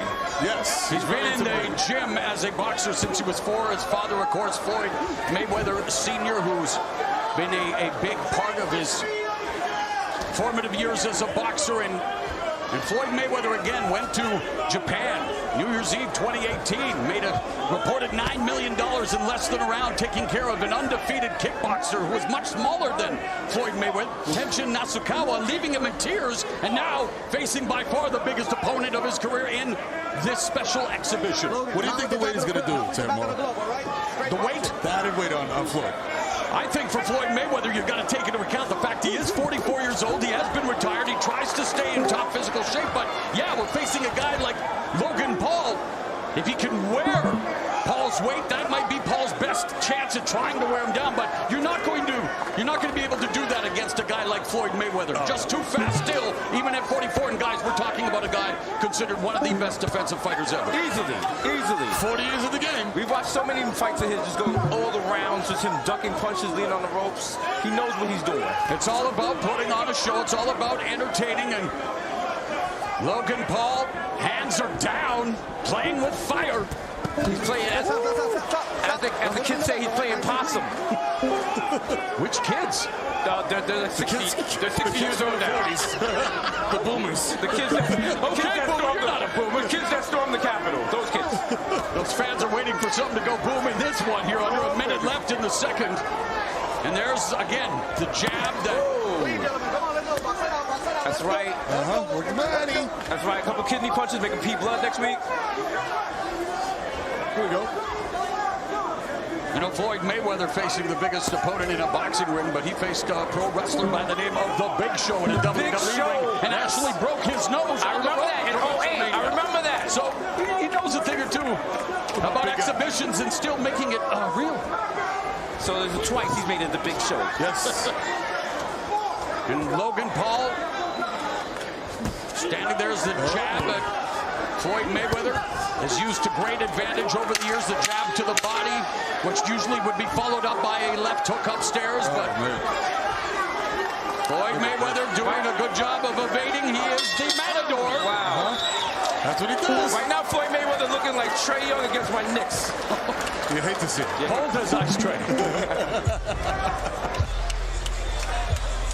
We will be back with more in just a moment. Ooh. Welcome to Minos Escape Rooms. It's happening again.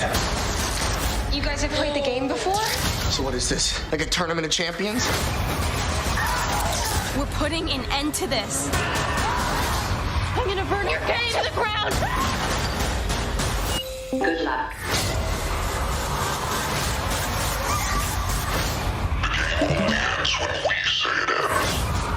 Escape Room Tournament of Champions. Rated PG-13. Only in theaters July 16th. At ringside, definitely we're bringing all the smoke. There is Chad Johnson, who was, of course, in our opening contest, a 4-round exhibition, went down at the hands of Brian Maxwell. But hey, a guy who is living life right. Life is now. And this This is round number 3 of an 8-round exhibition. Paul looks gassed to me. He's dripping a lot more sweat than Mayweather. Mayweather's the one who's been dripping in finesse throughout his career. That's right. Sipping and dipping, moving from side to side. And he's baiting. Paul wants to see what Paul can do. And he's directing the fight. In my estimation, not much. Okay, all right, it's not well, MMA. This might be his best tactic, though, putting it on that way. On Mayweather, and again, an important individual in this fight. Or an exhibition, I should say, Samuel Burgos. Oh, man. The referee. Looking frustrated, Paul is looking frustrated. Doesn't want to have to do this TikTok for the 6th time. A lot of sound and fury signifying nothing.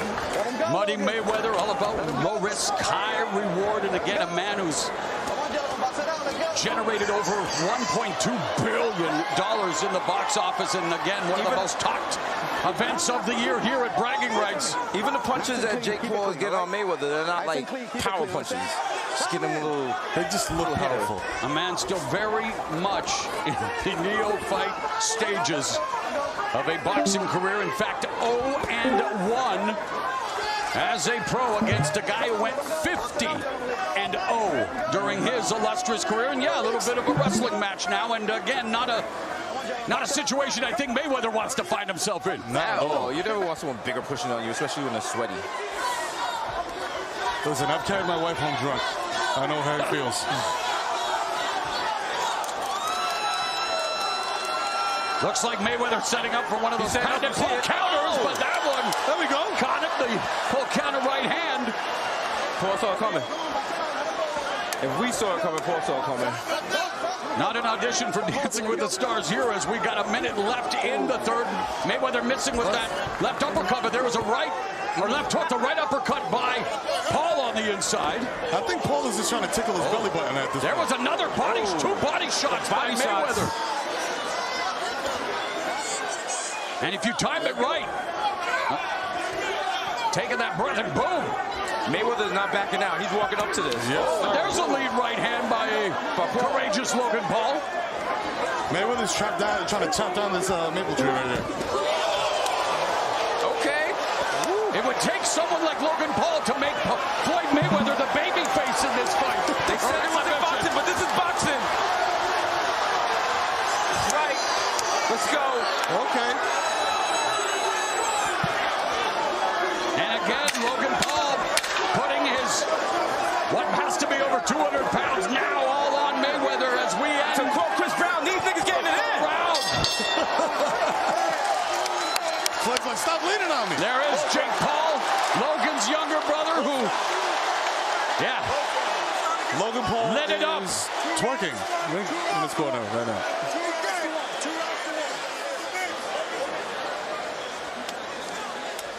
And Logan Paul, and there's that left hook by Mayweather. Wow. And another look at it here. Logan Paul hands down, going for the uppercut and the counter. I some tomatoes on my burger. That was, I left the iron on at home. Beautifully timed left hook by Money Mayweather. What do you think?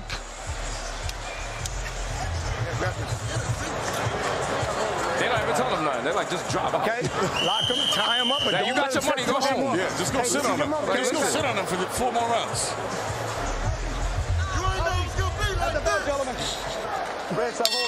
You didn't know it was going to be like this. And immediately Mayweather with a lead left hook. And Paul doing really with a guy with a size advantage should be doing. Trying to smother him down. Yep.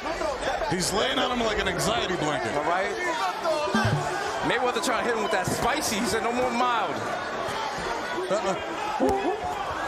It was more of a MMA type hammer fist there by Logan Paul. Not legal in boxing.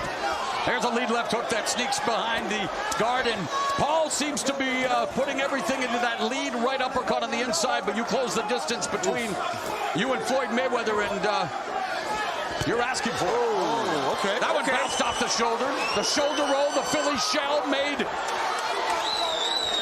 Floyd Money Mayweather a lot of money over the years. Oh, yeah.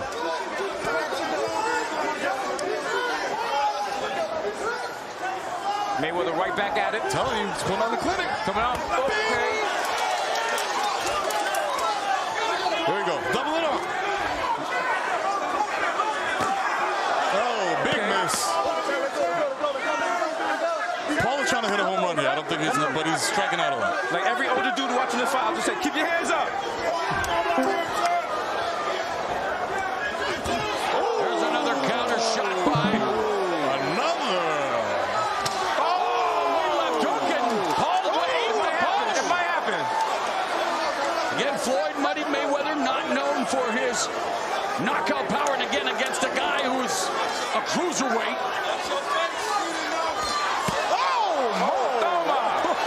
Some of that sweat landed on us. Oh. Let's go. It tastes like money. Logan Paul retreating to the ropes, ducking underneath that left hook.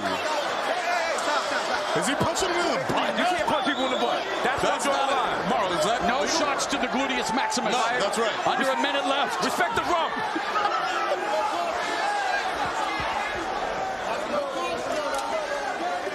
The only butt shots available by Dr. Miami. In DR. You know the vibe. Little BBL never hurt nobody. Oh, and fatigue becoming a factor here. Logan Paul slowing down, hands very low. And Mayweather's right back up on him. Peekaboo guard by Mayweather. Yes, sir. Getting his chest full. It looks like the reach difference is making the difference with Mayweather, but he's just moving in to eliminate that. Oof. Oh, wow. Okay. Was that a side? What was that? A side lateral? Under 10 seconds remaining, and Floyd Mayweather has Paul momentarily in the corner. Okay, Mayweather trying to end it. Did you put him in a guillotine? Yeah. What's going on here? Hey, maybe auditioning for Bellator MMA Friday on Showtime. Oh, okay. Yeah, Logan got him on the nice. Landed a couple there early, the left and the right hand. Okay. And that's a mistake because guess what? He upset Mr. Mayweather, and this is what happened later in the round. Exactly. Bing! He makes it miss. You take. You know what it is. You do it. Every action has an op and an equal reaction, and that's what he learned. Hey, I've heard that somewhere before. Make him miss, make him pay. Well done. Hey. Listen, I've been studying. That's why Showtime pays us big money. Step out the back foot. I know some things. Let's listen in here. Shoot it off the hands up. He ain't gonna be ready for it. Shoot it off the hands up. Help him. He's like, all right, just knock this guy out. Our Airbnb has to be cleared out by tomorrow morning.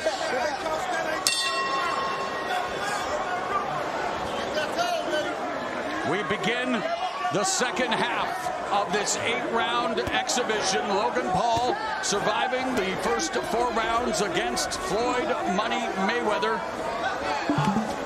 Someone mentioned Mayweather playing with his food as long as he wants, and we'll have to wait and see because it usually in a real boxing match, Floyd Mayweather would have collected all of that data, made all of the adjustments, and then gone to work. I was going to say, round 4, I expected him to come in throwing hammers, but I feel like he's still playing cat and mouse. He's playing cat and mouse. It looks like he's having fun. In between the rounds, you see he's smiling. He's enjoying this. He hasn't fought in so long. He missed this. And the question is, Jesus and Miro, are you not entertained?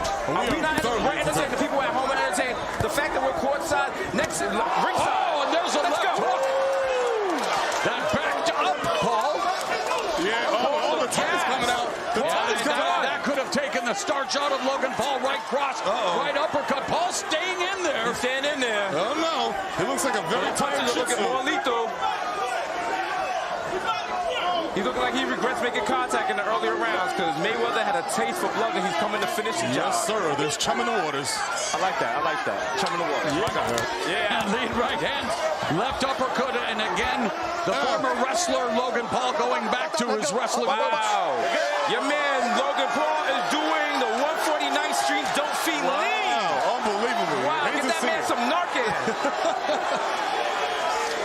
Paul twerking in between rounds. Oh, counter right by Mayweather as Paul closes the distance.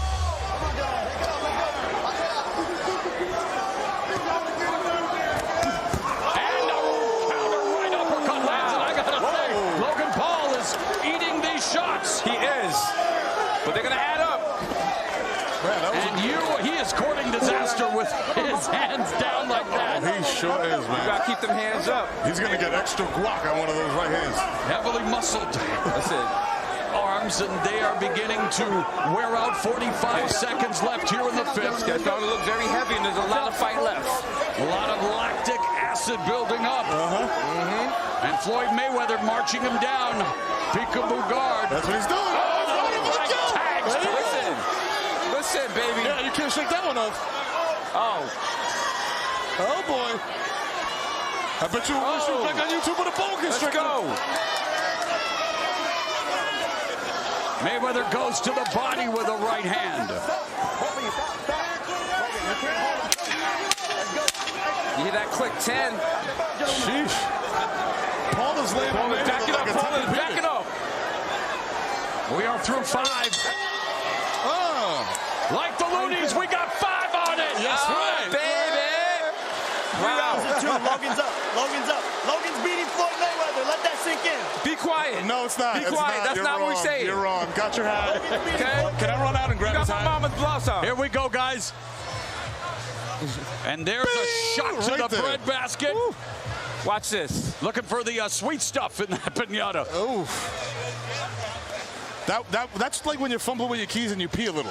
They got hit upstairs. Bow. Oh, wow. And your man was like, someone let in DoorDash. The pizza's here.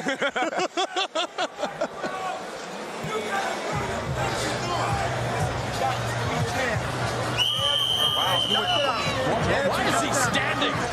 There's an opportunity for him to... Wow. I don't know if Logan Paul did himself any favor standing during that intermission between rounds. As this is round number 6. Up. Interesting strategy, Mauro. Let's see how it works out for him. Yes. Yo, he's soaked. He may not be left standing. He is soaked. I think he's peeing on himself right now. That's what's happening.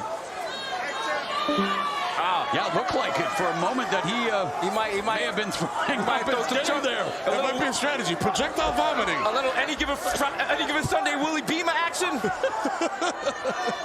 30 seconds already gone here in the 6th. And again, Floyd Mayweather got him right hand. Like about to finish him off like a cat with a mouse. Get in him. Oh, boy. Come on, is it Logan or Hogan? This guy's wrestling out here. He's wearing the He's just trying to survive 2 more rounds. You see it. Yes, sir.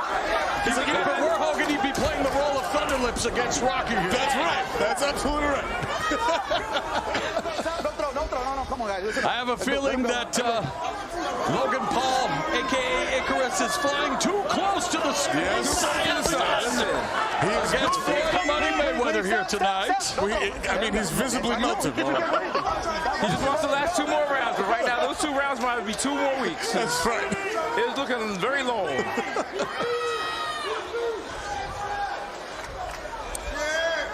Yeah.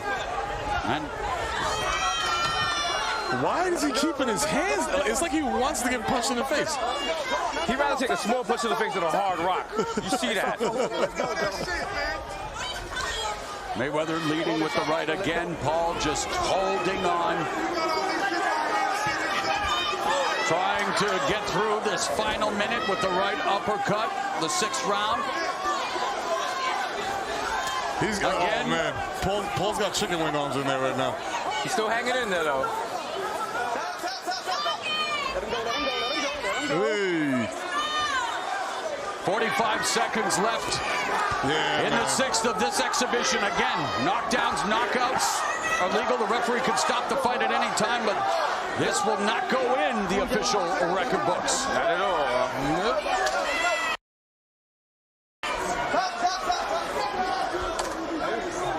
And the left eye of Logan Paul beginning to swell.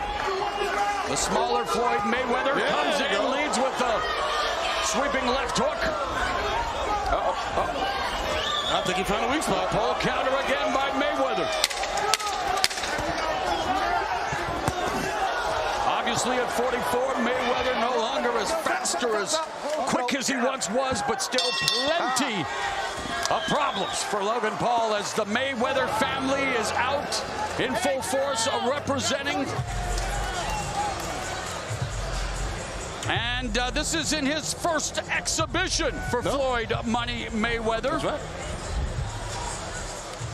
He put Conor McGregor in his sleeping bag. Well, that was actually an official boxing match, if you recall. That's Conor McGregor's professional debut. We mentioned this against the biggest athlete he's ever faced in the big show. And as we mentioned in the lead up to WrestleMania, Floyd Mayweather actually broke Big Show's nose, but then he resorted to underhanded tactics with those brass knuckles. Oh, yeah, no. I believe brass knuckles were in the bets. And weren't brass knuckles legal in 08? New Year's Eve at the storied Saitama Super Arena against a 30-0 kickboxer who was much smaller than Floyd Mayweather, scheduled for 3. It didn't get out of the first round. And there's the new crying Jordan meme. The crying Nasukawa meme. He said, why me? Why? All right, 7th round, let's go. Oh, boy. Icarus is melting. Let's see if Mayweather sends to the 7th heaven. Let him go, let him go. Let him go, Logan, let him go. You know, Father Time is especially unforgiving for those who rely largely on speed and reflexes, but I don't think that is going to be a problem for Floyd Money Mayweather tonight, although Logan Paul desperately trying, but again, a legal shot. Jesus Christ. Oh, Logan's trying to end it in this round. I don't think you can elbow people in boxing. Let him go. Come on, gentlemen. Come on, let him go. Let him go. Come on, gentlemen. Box it out. Let's go. Logan looks gassed, so he's just like trying to make beats there with that right hand against the rib cage. Yeah. He's trying to do his best Pharrell impression. He's recorded a rap song, maybe a good one, and actually he's even made a movie called Airplane Mode. He better be careful if Floyd Mayweather doesn't put him in airplane mode.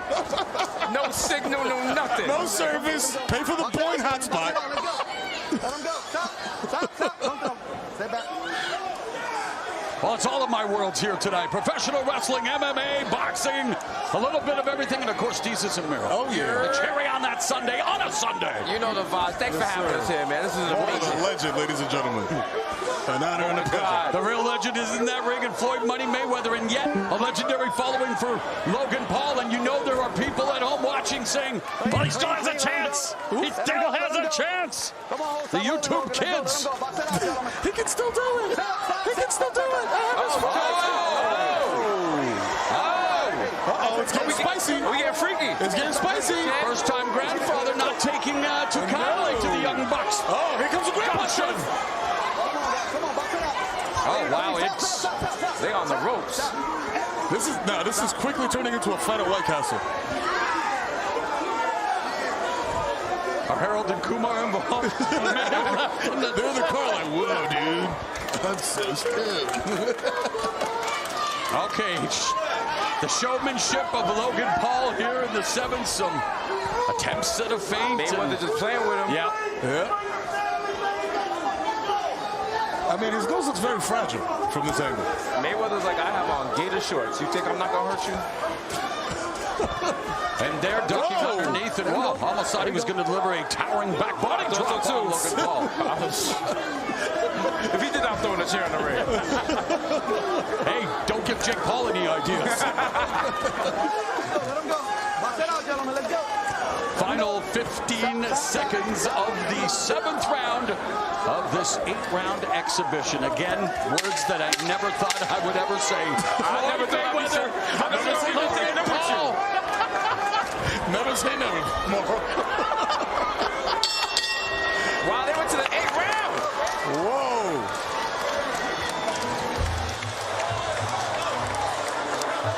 Last round.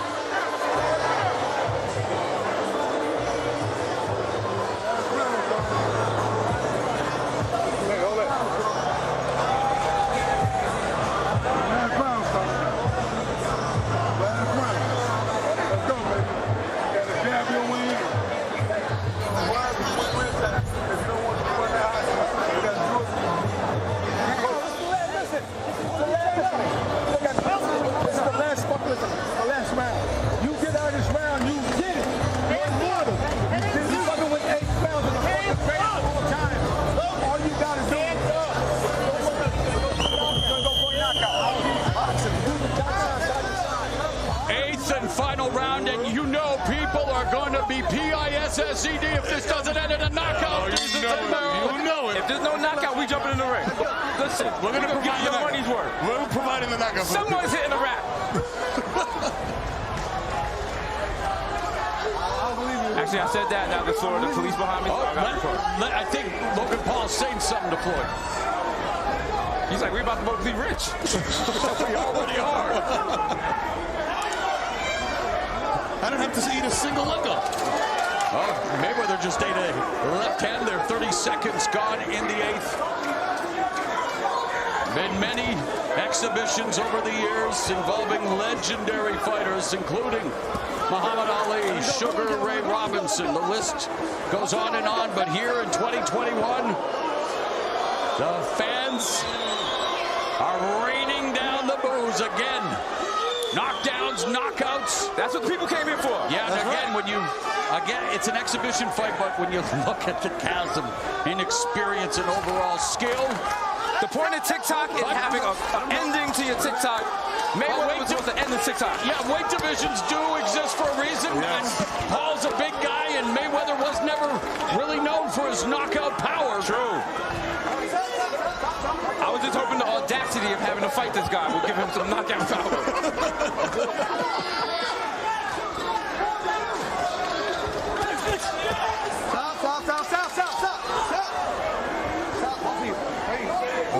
The only person I know that hugs more than Logan Paul is Miro when he sees his kids. And that's about it.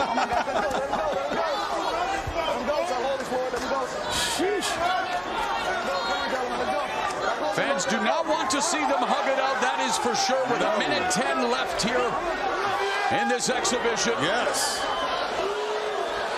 The ref is trying valiantly to break it up. We might have to throw Mayweather some brass knuckles.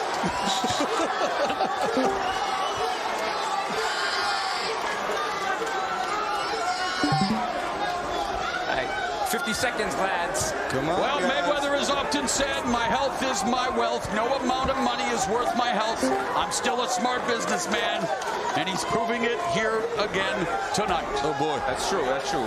But as many people watching this fight at home are saying, knock him out! That's right. I paid money for this. 30 seconds remaining in this exhibition between one of the all-time greats, Floyd Money Mayweather, and a 26-year-old, and the guy who made a following. He's famous for being famous. Wow. And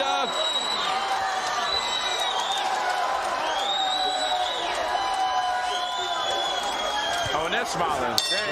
They're about to go in the back and count money. Oh, boy. And the Bulls rain down. All right, I'm going to jump in. Jake Paul's ecstatic that his brother went the 8-round distance. He probably getting cut of that money. I mean, you know, I can fight my daughter. Remember, he took care of Ben Askren in less than a round. And actually, Jake Paul, of course, going to be a part of the Showtime family, taking on another former UFC champion in Tyron Woodley coming up. That's right. I think that fight is gonna end much differently than this one. Definitely. That will be a fight under a real fight. Boxing rules. Less hugging. I think this fight was all about unity and love. Well, was it all you thought it would be, Jesus and Miro? As you look at the numbers. You know what? I'm really shocked and surprised that Logan Paul lasted 8 rounds. I am. And you know what? I mean, if you look at the numbers, Paul did what Paul was supposed to do.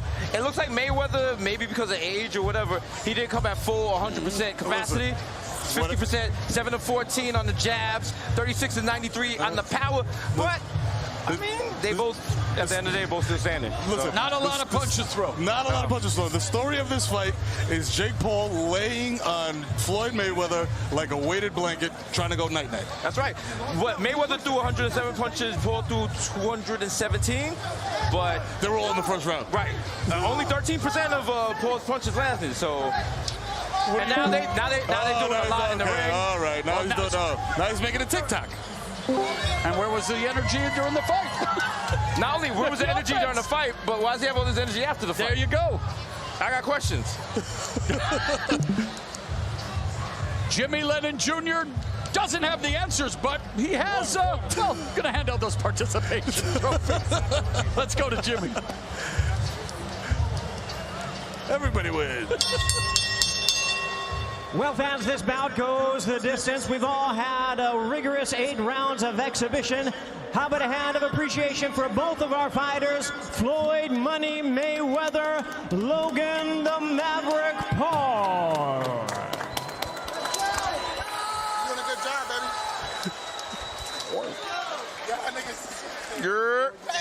We out here. The GOAT. It's the GOAT. It's the GOAT, baby. It's the GOAT, baby. It's the GOAT. Let's go, Floyd!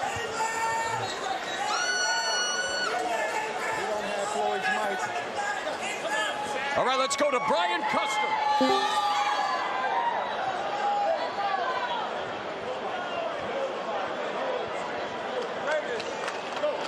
Floyd, he went 8 rounds with you. You said this was going to be entertainment. What'd you think about I this? had fun. You got to realize, I'm not 21 anymore, but it's good to move around with these young guys, test my skills, just to have some fun. Great young fighter, strong, tough. He's better than I thought he was. What'd you think about him? What'd you think about Logan Paul? He says he wants to take this sport seriously. What do you think about him? As far as with the big guys, the heavyweights, it's going to be kind of hard. But he's a tough, rough competitor. It was, good action, have fun. And I was surprised by him tonight. Good little work, good guy. Did you enjoy? Oh, yes, I had tonight? fun. I just want to thank all the fans that came out. You guys are unbelievable. To all the fans that bought pay-per-view, thank you. Tonight was a fun night. So it begs the question, if you had fun, you fought a much bigger guy, will we see you do another exhibition? Oh, yes, tonight I fought against a heavyweight, but I had fun. Even though he don't got that much experience, he knew how to use his weight, and he knew how to tie me up tonight. So I had fun. I'm pretty sure he had fun, and hopefully the fans enjoyed it. And if that's the case, you would like to do another exhibition. He's got his brother. You know his brother would certainly love to fight you. Oh, we don't know what the future holds, but I talk it over with my team and see where we go from there. You got to realize I've been in this sport 25 years, and I understand that I'm not 21, I'm not 25, but I had fun tonight. Yeah. Appreciate it, Floyd. Thank you very much. Thank you. Logan, got to get you in here. Hey, look, you said you were going to show Floyd Mayweather there are weight classes for a reason. What do you think you proved to yourself? What do you think you showed Floyd Mayweather tonight? Shit, man. I don't want anyone to tell me anything is impossible ever again. The fact that I'm in here with one of the greatest boxers of all time proves that the odds can be beat. I'm the Maverick. I go right when they go left. I'm the unorthodox one. I'm the independent one, and everyone has it in them. And everyone can beat the odds and do great things in life, and I want everyone to know that. That's the message I'm here to say. Floyd Mayweather, it was an honor. I hate being a dickhead. I love you guys. I love all you guys. This is one of the greatest moments of my life. Damn, I'm happy. What does that say to yourself that you got the opportunity and went all 8 with Floyd Mayweather when there are a number of people thought he would stop you? You know, I mean, you never know with this guy. You never know with this guy. Like, I'm going to go home thinking, yo, did Floyd let me survive? Like, he's one of the GOATs. And in many ways, he controls this sport to the T. That's what makes him great. It's an honor to grace the ring with him. It's an honor to grace the ring with him. Man, I don't know. This is the coolest thing ever. I'm happy I made it out. He's tough to hit. He's old, but he's tough to hit. Yeah, he's not even that old. So what's next for you? I don't know, man. I'm probably going to go in the water, go to the beach, raise my hands in the air. Another fight? Floyd Mayweather, Logan Paul 2. I don't know. Let me get a little better. Maybe I can end it next time. Logan, thank you very much. Thank you, thank you. Thanks for coming out, everyone. I love you! Moral, back to you. All right, BC. Yeah, Logan Paul living the dream. Yeah, look at him go. Very positive. He taught all you can. If you want to feel good about yourself, fight Floyd Mayweather. Yeah, that's right. Doesn't get better than that. But shout out to him surviving 8 rounds. I did not expect that. Entertainment aside, it is a reminder that boxing is an art form that takes years to master, and even a young and determined athlete like Logan Paul can't hope to compete against a true professional fighter, much less a great professional fighter. Listen, that's why we fight the fights. That's why we have these battles. Those people who watch, you can say whatever you want on paper, but when they fight, you see what happens.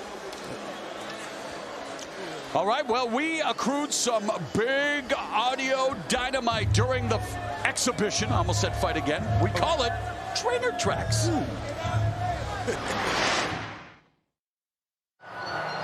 The jab dictates the whole pace of this fight.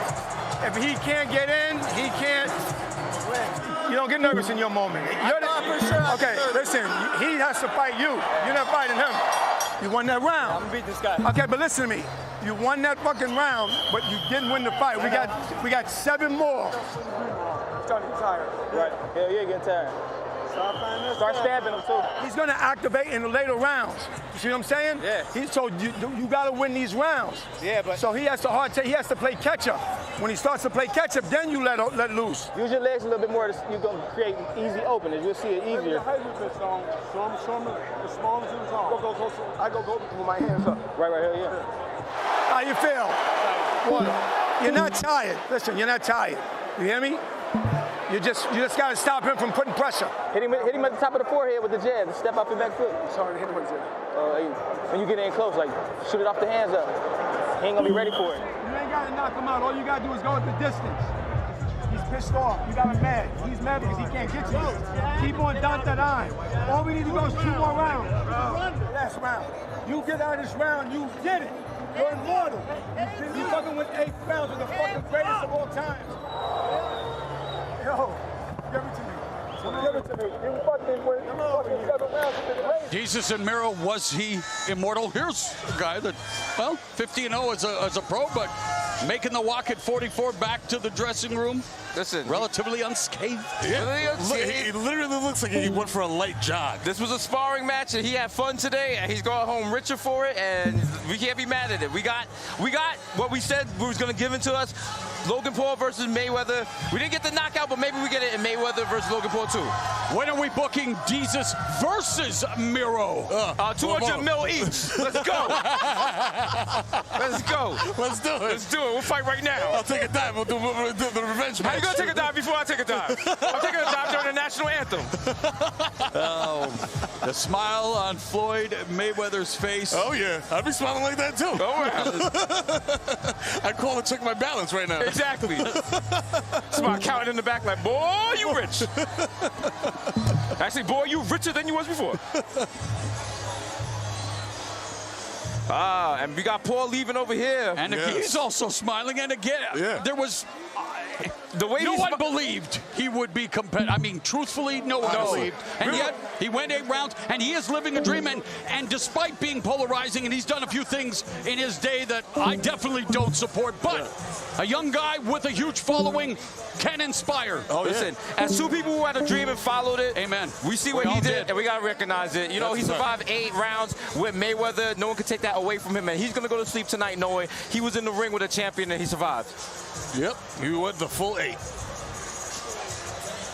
All right. For more on tonight and what else is ahead from Showtime, follow at Showtime Boxing on Twitter, Instagram, Facebook, TikTok, and be sure to check out the live post-fight press conference with Floyd Mayweather and Logan Paul coming up in a few minutes on the Showtime Sports Facebook and YouTube channels. Thank you very much, Jesus and Miro. I hope we get to do something like this again, and I'm going to give the last word from yours truly to my fellow Canadian Drake. Brian Custer, all this capital, it's like he left the caps lock on. Woo! You're right about that. I'll tell you what, Mo, you would be smiling if you were Floyd Mayweather and Logan Paul as well. I mean, Logan Paul reportedly could make as much as over $10 million for this fight. Floyd reportedly over $50 million. You would be smiling too for 24 minutes of work.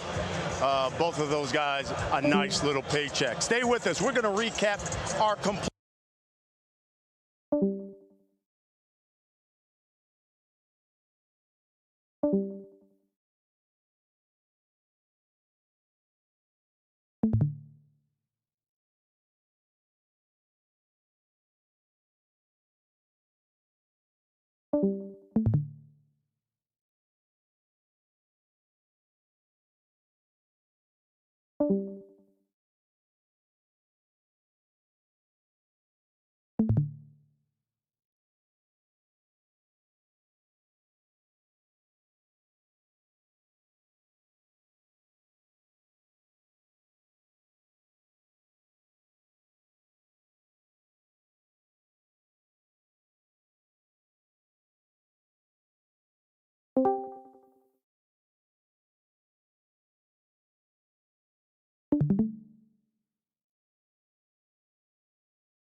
Thank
you.